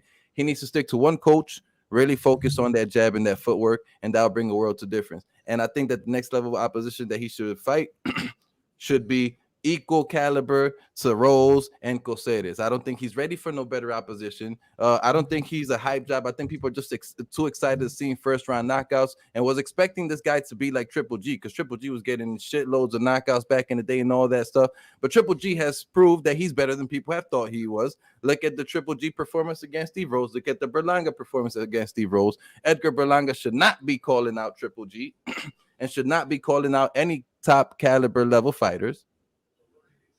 Edgar Berlanga should consider himself a rookie, just like the rest of the guys who were on that fight card. Although he has more fights than them, it doesn't matter. He has probably just as much as rounds as they do, because most of these guys have fought full fights. They haven't all been every single one of their 19 whatever fights or whatever fights all come by first round KO or for the most part. So I think the guy has a lot of space to develop. He will get better. He's only 24. He should not be looking to get in any title fight. So at least like 26. I think 2 years gives him enough time to become champion material, if he can become that. But I do think there's a world of level of improvement if he can focus and start believing in himself again. I think that knockdown against Coceres had him second guess himself, because before he got knocked down against Coceres, he was much more aggressive, believed in his ability, would get in the pocket much more. After that knockdown, he's trying to kind of stay away and just kind of go for the knockout, but from long distance, telegraphing his stuff with his little two hands projecting the high guard and then throwing the punch. He has it's a lot of simple things that he could work on that'll drastically improve his game. And I think he will improve his game. He's young, 24, he's a baby. I'm 34 and I feel like a champ. You know what I'm saying? Like, come on. I thought you were 24, Kenny. You look great. I appreciate you, man. It's that vegetarian diet I've been on and all that working out my entire life. The Maestro diet, eating that seitan. Kenny, you know what? You motivate me, man. You inspire me. You should be a life coach. I would love to, but you know, choke went over my head. I don't know. I curse too much. People don't like cursing. I'll take it easy, man. It's not for everyone. So, Maestro, what do you think of Berlanga, man? I know we talked about this.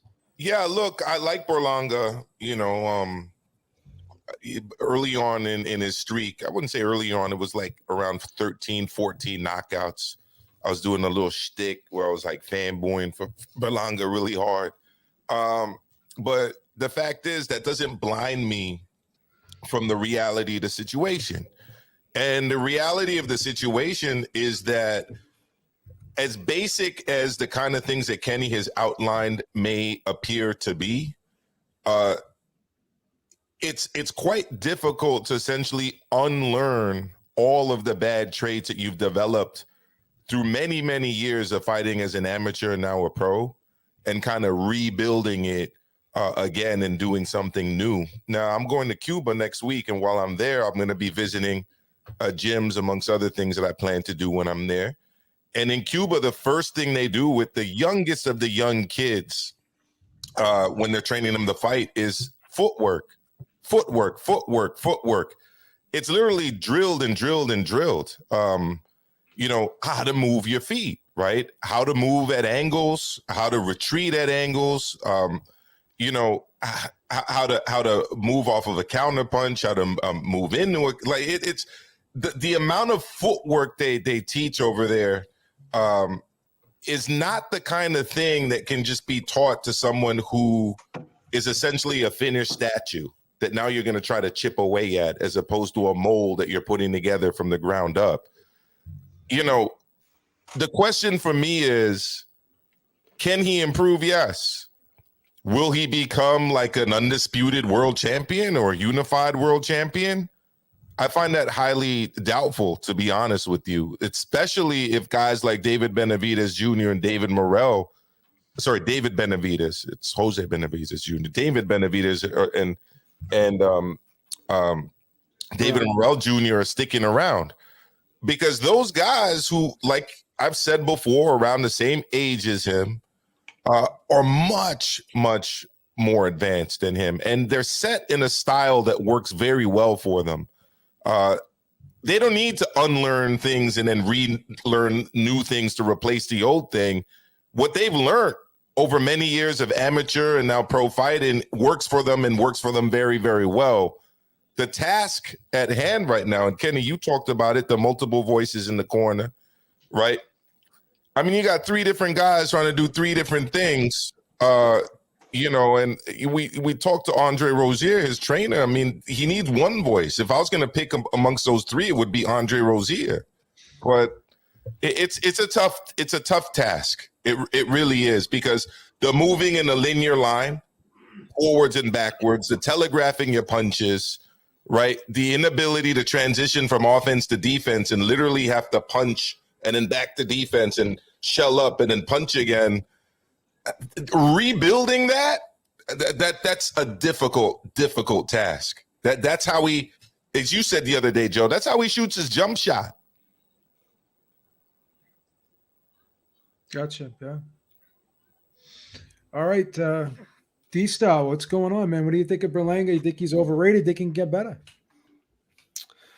Well, you know how I feel about the overrated question, because I always follow up by asking, okay, who's rating him, and like, so I can assess it. But here's the deal with Edgar Berlanga. All right, I feel like there is who people want Edgar Berlanga to be, and then who Edgar Berlanga is, and they're like nowhere near like the same. Like, you know what I mean? And that's the problem. And if Edgar Berlanga was just another fighter in the mix, not headlining cards, he wouldn't have like a lot of what he has right now, right?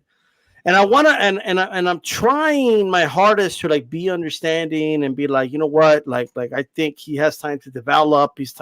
And I'm not even talking about his detractors. There's people that just want to see him get exposed just for their own self-satisfaction. Like just so they could turn around and tell people, see, I told you he was a hype job. And so I'm not really talking to those people, but who I'm really talking to is Berlanga himself, right?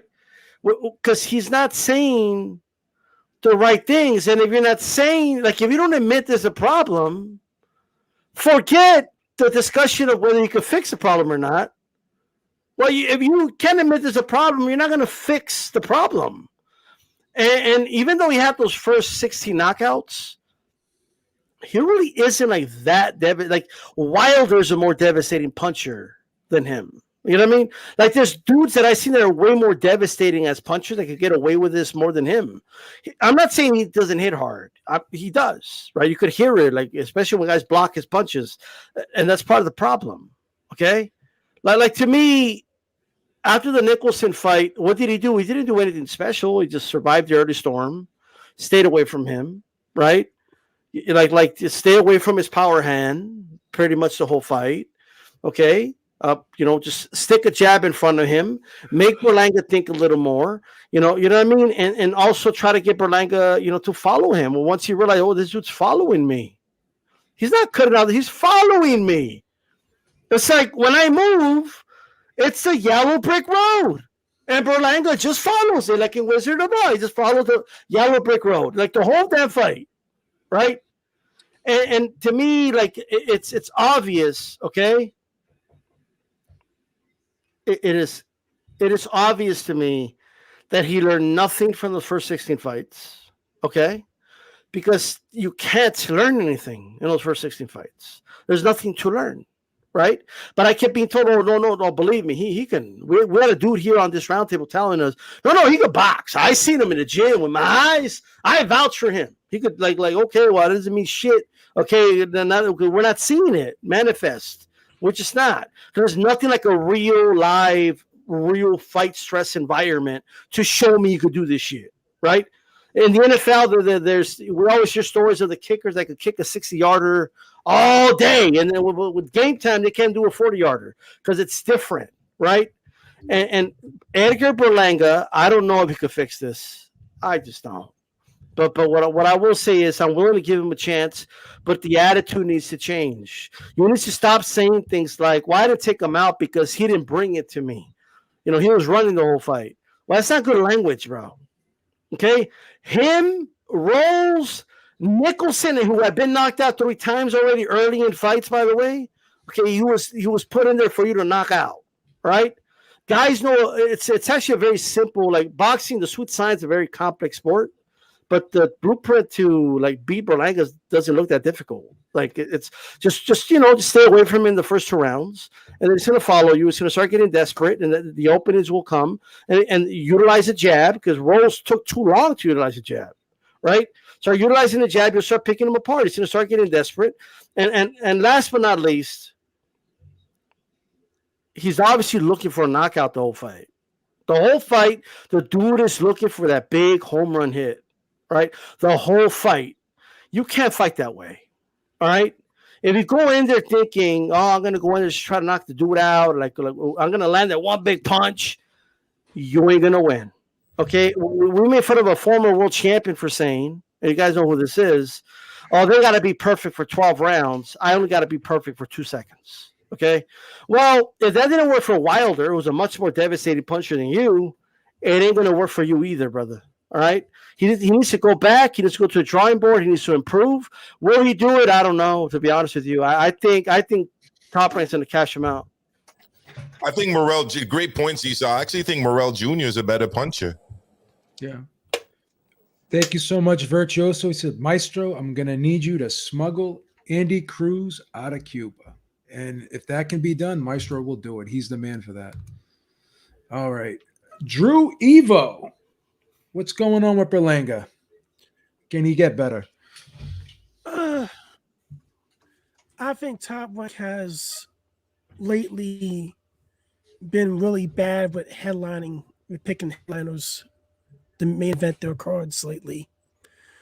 Like, and especially when you're keeping us up to 1 o'clock in the morning to watch fights on the East Coast. But I really don't see Berlanga really doing much more. Like, unless he changes trainers, I really think it's time for him to change trainers. That's the only way how he's going to get better. You change trainers, you get a guy that can work on your footwork a little bit, get you better all around. Because right now, I thought Xander Zayas should have headlined that card. I think he's more promised than Berlanga. That's what Maestro said. I really think that kid is 18 years old, and he shows a hell of a lot more promise than, what is Berlanga, like 24? 24, 20. I think 25? He's 25, isn't he? He's 25 now, yeah. He's 25. He shows a hell of a lot more promise than a 25-year-old guy. That's a shame. It's a damn shame. Look at Drew's face. I think he froze up a little bit. He's just not the guy that people He's thought. 24. He's about to be 25. To be 25. Surprisingly, the dude shares the same birthday as me, as crazy as that is. Wow, that's crazy. All right, I'm going to go to you, Alex, while he gets sorted out here. Give you a take on Edgar Berlanga. Can he get better? Yeah, I thought Xander Zayas was 19, but at least that's what. No, we talk about Berlanga. Berlanga's 25. Berlanga. No, all right, Berlanga. All right. Just wanted to clear that. I'm like, damn, I might got it wrong. I think Drew's are we good? Drew, I can hear you now. Are you back? Damn, nobody can hear me? Yeah, you're good. You're good. We hear you now. We hear you. You're back. All right, as I was saying, I think Morrell beats him. I think Rosado beats him. I think Beck the Bully beats him. But he's at that right age where he can improve at. He's young in the game still. That means you can improve. You just got to get the right trainer to do it. You stick with the same guy, you're going to have those habits. You're going to keep those habits. And until he improves those habits or gets rid of some of those habits, he's not. I don't really see a future for him in as a professional. I think he'll lose in the next 4 or 5 fights if this keeps up. Because Top Rank, they're gonna eventually mess up with matchmaking. They did it with Gabe Frost. Do it with this guy too. Yeah. Okay, go ahead, Alex. Finish your point. I'm just gonna say Puerto Rico, toma. You know what I mean? Shout out the pun, bro. Y'all being way too hard on Berlanga, man. Like, this guy's fought 44 rounds in the pro ranks. 44. 2/3 of his pro rounds have been in the last 3 fights. Like, the guy's fought 1-rounders. You were loving him when he was knocking guys out. Everybody was, yeah, he's the next big, yeah. All of a sudden, the kid starts facing some adversity. Canelo, watch out. Yeah, Canelo, watch out. Listen, Shakur Stevenson just said he would beat up Canelo. I mean, you can't get mad at these young fighters for having confidence when they're on the up and up. But, give me a sec. I don't know if you can you guys hear me? Yeah. Clear. We're just listening, bro. Cool. Nah, because I just kicked out a fucking wire. Yeah, so Canelo, Shakur said what he said. So you can't get mad at these young guns, man, for being as confident as they are. And I mean, look, I'm going to judge the fight by what I saw. It's the same thing, right? Steady stalking, not much ferocious engagement in his attacks in order to create some angles for himself. I think that Berlanga does need to develop, man, but you guys got to give him the chance to develop. These fights that he's having now where he's going rounds in the distance are going to do just that. You want to talk about, too many guys in the corner. I think he had great guys in the corner. Yeah, Kimura, Andre Rozier. I mean, I thought that Andre Rozier was getting his point across. Even after the 7th round, at the end of the 7th round, he told Berlanga what he really needed to tell him. What I thought he really needed to tell him was, throw more combinations and, be smart. Be smart in your pressure, in your attacks. And I didn't think that there was any much conflict in that corner.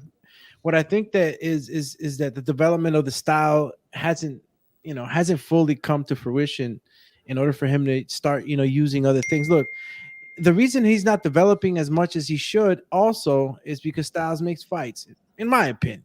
You got a guy like Steve Rolls who's fighting off the back foot. There's only so much you can develop when a guy is on his back foot. When you start to have more engagement, you could probably develop more, but it's the same thing. Him attacking. What I saw that lacked was obviously the ferociousness in the initial attacks and the combination punches, what Andre Rozier was asking for after that 7th round.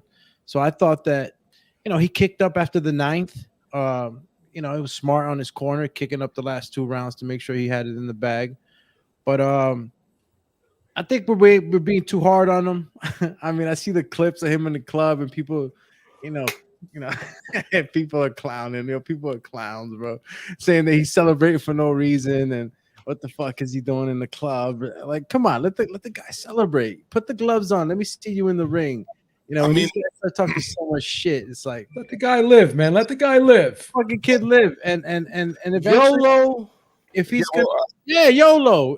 And if he is not up to par, he'll eventually get exposed as he faces higher competition. So yeah, I agree with that. I agree with all of what you just said, Alex. But to me, that's a separate conversation. Like, I'm talking about his abilities in the ring and areas of improvement. I mean, when I see a guy like David Morrell Jr., who for me right now is the gold standard in terms of developing fighters at 168. That's the gold standard. David Morrell Jr. David Morrell Jr. fought who was it? It was Lennox Allen, right? I think in his 3rd fight. That was a 12-round fight. That was a guy who was giving him a bit of a tricky style. I mean, in his last fight, he fought Alantez Fox. Alantez Fox, to me, is way better than anyone Berlanga's faced, and he won that fight. He won that fight.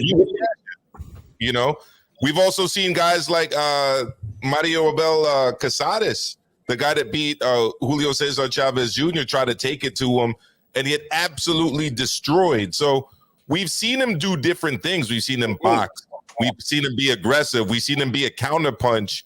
But it all leads to the same thing in the end, a dominating victory, whether it's by knockout or whether it's by 12 rounds. We haven't seen those dimensions, to me, from Edgar Berlanga. And Edgar Berlanga is older than David Morrell Jr. Edgar Berlanga has way more fights than David Morrell Jr. So that's who I'm comparing him to. I'm comparing to his peer in the same division who's around the same age, actually younger than him, and who actually has way less fights. So one thing I want to add here. So I think what's fair to say is this, is that all fighters age and mature at different times, right? Whether it's the style, whether it's their development, whether it's how they absorb information and manifest it in the ring. I think it would be fair to say that Kambosos was not ready to be a world champion at age 22, 23, right? Because he became champion at age 28, right? However, he did become world champion. He did beat who many thought was a phenom and a guy who was only 23 when he became world champion. Like, what I will say is this. Of course, Berlanga has a lot to work on, and because of that, they should actually, get him back to those fundamentals. And while I agree with you, Maestro, obviously he doesn't compare to what these other guys, including Morale, is doing, including Benavidaz and all these other guys. I think they need to not focus on that, though. They need to focus on themselves and improving Berlanga as a fighter. And I think a lot of that is the reason people just want to push Berlanga to like fight the top fighters already. He's not ready. Like, he's not ready to fight. Morale Jr. will destroy him. Okay, I mean, he would annihilate him. A lot of these guys will annihilate him right now. He's not ready to step up. And I know people are looking at the age. Oh, yeah, he's going to be 25. Look, I'll use the Kambosos answer.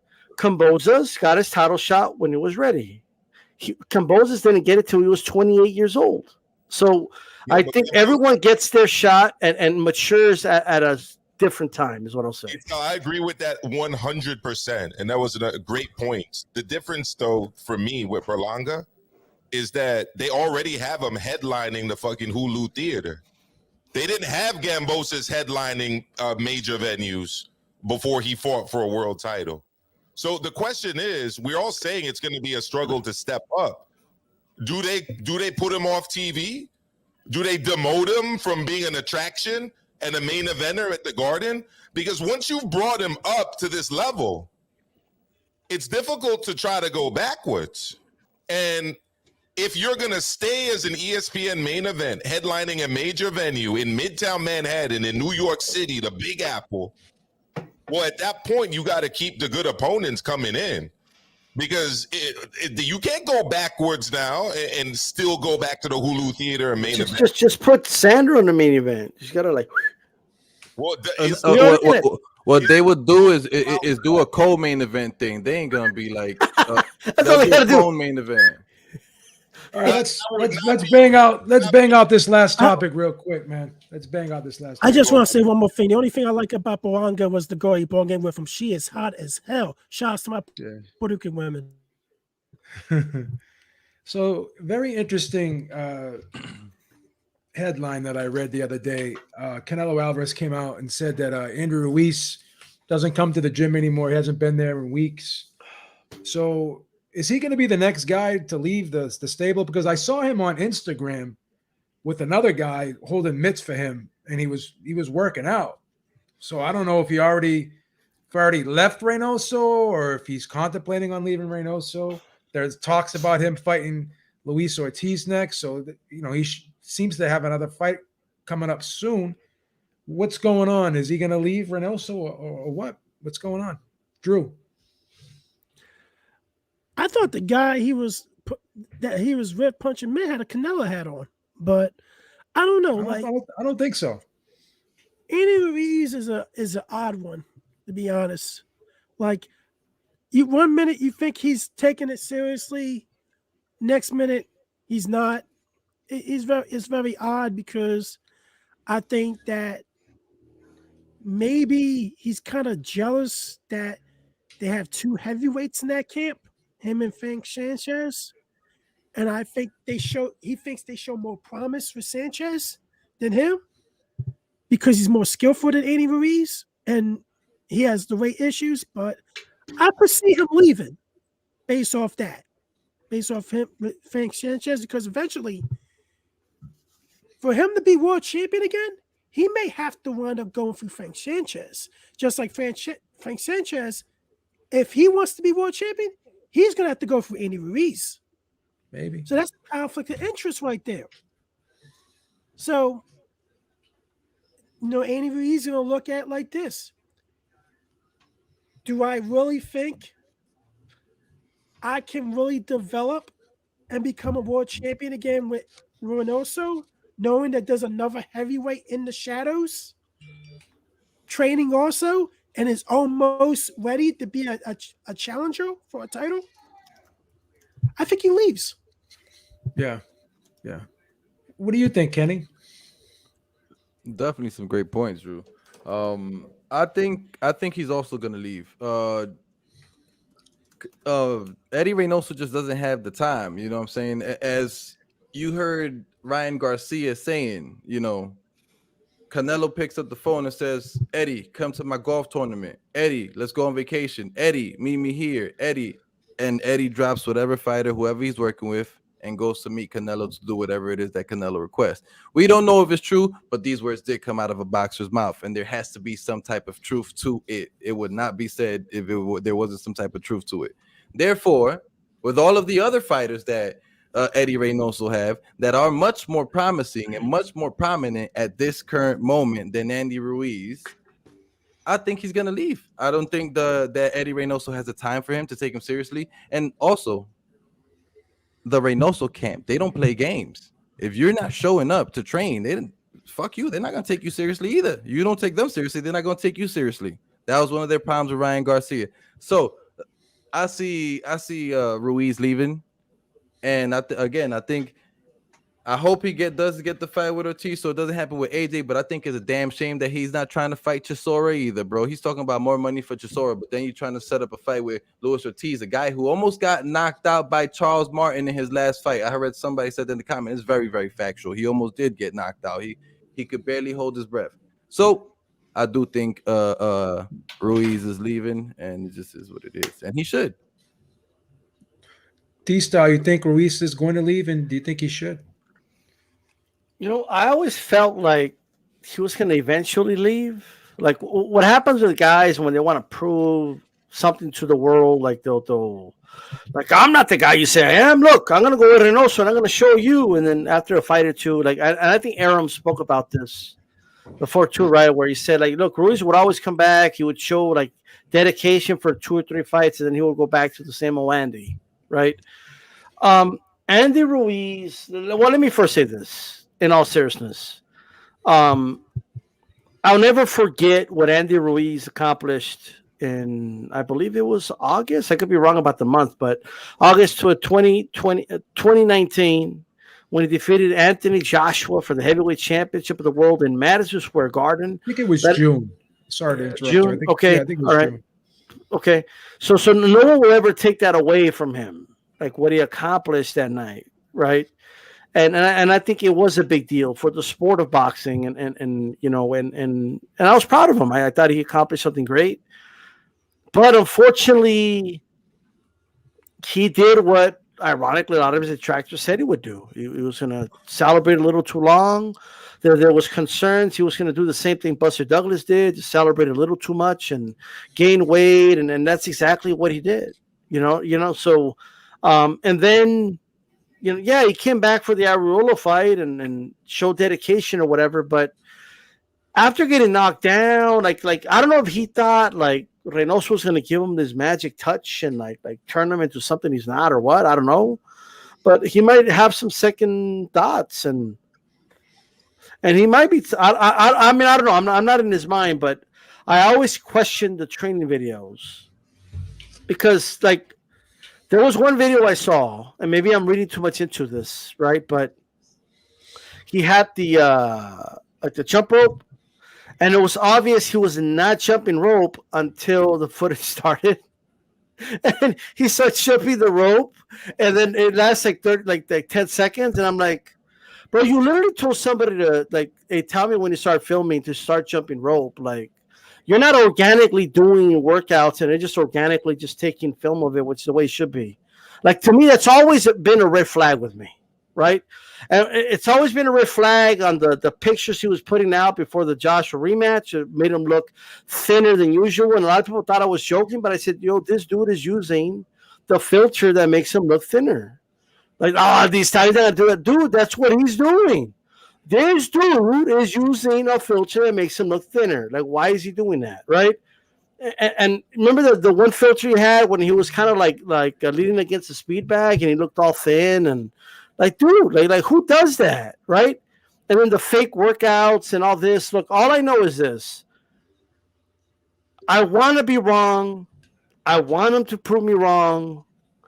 But Andy's never going to be a consistent guy. And if you're not consistent, I don't think Reynoso wants you.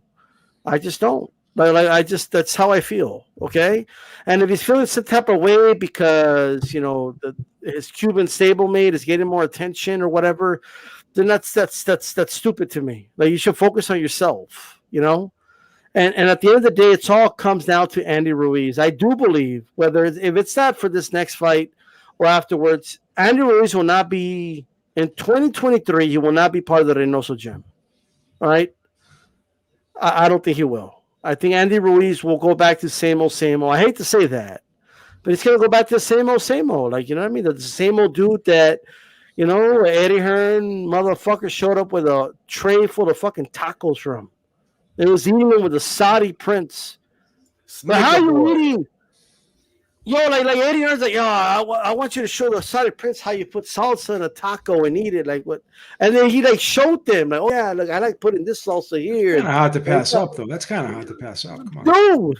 This dude, like, they sent him trays of pizza, like trays of tacos. What's wrong with that?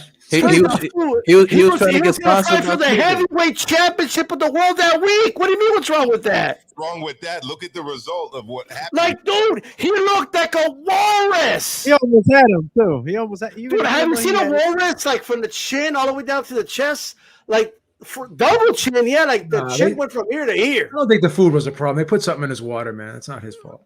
No, let me tell you something. This dude, and not only that, bro. Like a month before the fight, the dude's in LA, and he's like, yeah, my people love me. They're bringing me pizza, free pizza. I don't have to pay for it. And look, I mean, this one, like right here, like I really like the pepperoni, but they're giving me different flavors. You can't say no to the fans. You can't say no to the fans. I mean, come on, dude. What are you doing? Tasting different pizzas. Like, what are you? Like, come on, dude. Ain't like good food go to waste. Come on. I'm just saying. I wanted to prove you. I want to be wrong. I want to eat crow the way Andy Ruiz wants to eat cake. Whoa. All right? I want to eat crow the way that dude eats tacos. All right? I want to eat the crow. But I fear I'm not. That's all I got. So, Alex, is Andy Ruiz falling off the wagon again? Man, falling off the wagon's pretty, Those horses can't pull that dude, bro. The fucking wheels in the wagon broke. I'm done. Am I being a little too harsh? Am I being too harsh? You sure he fits in the wagon? I think so, man. I think that right now, I think a lot. Look, let's just speak about Ryan a little bit, right? Why he left. He says that Reynoso has no time, right? Canelo shoots back, says Reynoso has all the time in the world for all his fighters. Ryan's bullshitting, or he's lazy, or whatever it may be that he said, right? But I think that, when you're training at Canelo's camp, and I'm not saying that Canelo receives all the attention. I'm not saying none of that. But what I'm saying is that I think that these fighters, well, I'm going to start with Ryan first. I think he's trying to find his own. He's trying to find himself, period. I mean, he went through that time where he, right now, where he was going through his mental battles, and maybe he does need that focused, attention and energy. And, I mean, I like Goosen, man. Who better than Goosen, and Goosen's good. He's very good. And I think that he would develop Ryan's style very, into something special. So going into Andy Ruiz, you start to think, are you guys hearing that? Yeah, Yeah. someone's it's texting fine. back and forth. Yeah, it's mine. So forgive me for that. That's okay. So looking at Andy Ruiz's situation though, and I don't know if you guys we're Instagram creeping on the page, but the ropes in that ring say Andy Ruiz Jr. Promotions. I think that that might be his own space, and maybe he can afford to have his own space and have people concentrate on him, and he's comfortable close to his crib. There's a lot of factors. There's a lot of factors that can go into him leaving, not just him being a slacker or not being capable. I mean, in those mitt work videos that we just saw right now, as a recent post in his Instagram, he's moving good. He looks good. I actually look, I can't really tell right off the bat, obviously, but it looks like he's filling in back a little bit, just enough for him to have that power still at the heavyweight, that resistance, that punch resistance. Is something that I talked about a lot because I felt that he lost too much weight too fast. Oh shit! Look at fucking D style throwing the tacos on the fucking air and shit. Listen, why not? I don't care how he got the weight back, bro. Tacos may it be. I don't care. He got them back. And tacos have good protein. It's a good source of protein. Yeah, a little lettuce. Grab Snickers. In there. Let's No Snickers? That was Snickers, boy. You don't remember the Snickers sponsorship he was seeking after half the chat's like, oh, I don't need to feel bad about eating tacos now. All right. Well, Tacos let's are be not honest. healthy, guys. Suadero, Tacos once in a while ain't gonna kill him. Tacos are great, man. Tacos are a great source of protein, man. It's terrible for your body, guys. Come on now. Well, Great let's be source honest of about protein, man. Protein. Let's be honest for a It's minute. the vegetarian. Ryan Garcia was kicked out of Reynoso camp because his heart's not in the sport. His heart's not in the sport anymore. I mean, but what makes you say that though? Guys, let me break. What really makes you say that his heart is not in the sport just because he decided to go and concentrate 100% on himself and then break have his own camp, his own ring, his own gym. I mean, Ryan's I don't think he's out of pocket for that. And yeah, Canelo said that he's a little lazy or whatever the hell it was that he said, that maybe his head is not in the I'm gonna believe Canelo. Well, here's the thing. Canelo's gonna defend Reynoso to the very end. Here's the thing, Alex. Canelo's I want my time on this topic, Joe. I want my time. Nobody's gone to me yet. You're gonna go. You're gonna go, Mike. We got you, man. Don't worry. No, you got a date or something? You gotta go. When my cat comes in here, he's like telling me, "Yo, he always knows when the show's about to wrap up." Cat get ready to give you the pause. Did someone tell you you weren't gonna go or something? Please. But it's like this. It's like this. He put out 2 fights, one credit mental health issues, and you see him with his girl the next day after he credit mental health issues, and him in the 1800 tequila commercial. Which, why can't he make money while he chills with his girl and then gets his mind right? Like, why you gotta judge him so hard, Drew? Because here's the thing: when you credit mental health, that means you step away from the world. You step away from the from some people, like to be around people while they're going. Yeah, there's different ways of dealing with mental health. Go ahead, Maestro. Let Maestro jump in. Yeah, He's go ahead, chomping at Maestro. the bit. He's chomping at the bit. He's chomping at the bit. I want to make this point because it's something that I always hear people say.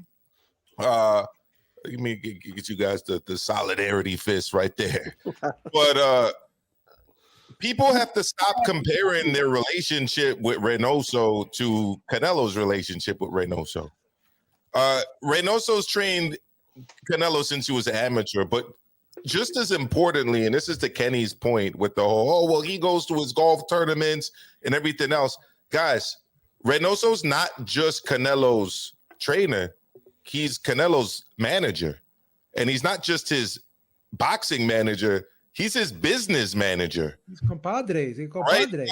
A boxing manager gets standard rate 33% of a fighter's purse. Now, if you're the manager and trainer, that could go up to 43%. So look, when Canelo signed that 365 deal, that's $120 million to Eddie Reynoso. Of course, he's going to be spending more time with Canelo. What are you talking about? Okay. anyone other than Canelo has to get in where they fit in.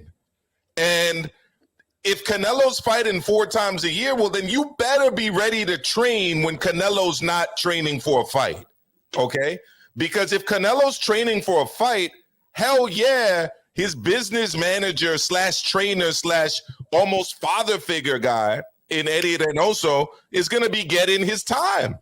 And when he's got to go fly on the jet to go to some business meeting because he's getting that 43 or let's just be 33%, he's going to get on to do it.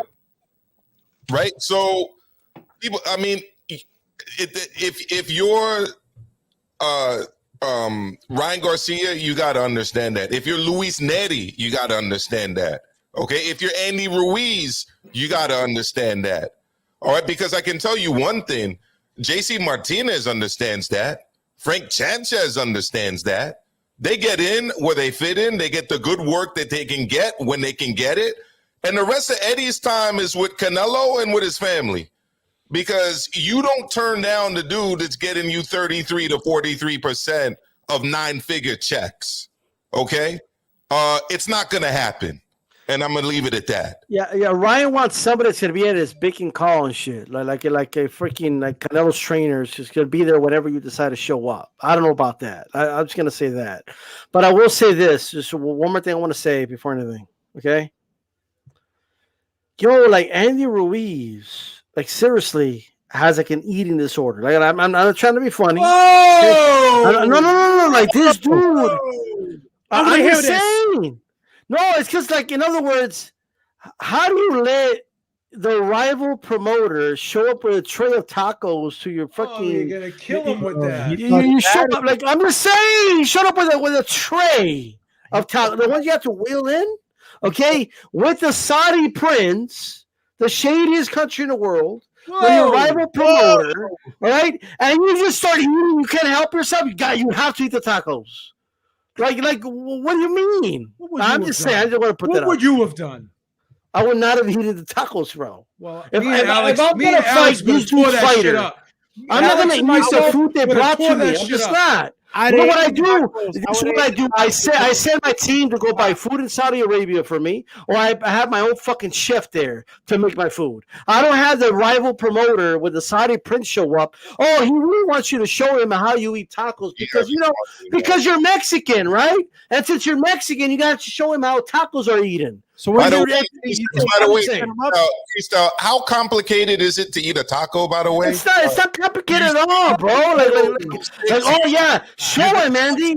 Eat a taco now. Oh, this is how you put the salsa on there. Like you need somebody to describe it to you. Like you need a Mexican to show you. It's literally finger food. Come on, guys. Maybe it'll be my pleasure. Maybe the Saudi prince thought he needed a fork and knife with it. Yeah, let me tell you something. Think about how crazy that is, guys. He let the rival promoter of the guys about to fight, okay? Gas him up.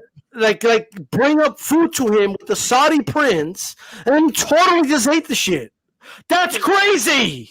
I'm just saying. And also, you want to know what the problem with that meat though is, bro? That shit sits in your stomach for a while. Like, you know what? They spiked Andy. Fiber. That's not running through you like my diet. I'm on plant-based. You know what? I go to the bathroom multiple times a day. I'm not on these meat diets. It's about Taco Gate and Glove Gate. TMI. Yeah, they spiked it, how brother. many times you go to the porcelain god? Come on. Anyways, Saudi prince, he wants you to show him how to eat tacos. There's a reason his feet were stuck in cement, like the mob was about to go throw him into the East River. He was not moving. He was looking sluggish that night. Get on that plant-based diet, dog. Get regular. He's still giving Anthony Joshua a run for his money. Shout out to Corey Lee Box and says, salute to the panel. Awesome show. It's ice season. All right, guys. It's taco season. We're Taco Gate. Come to the end of a great show. I want to thank the panel. I want to thank the chat, man. This was fun. Do it again next time. Everyone have a great night. Peace out. See y'all later. Let's go, champ.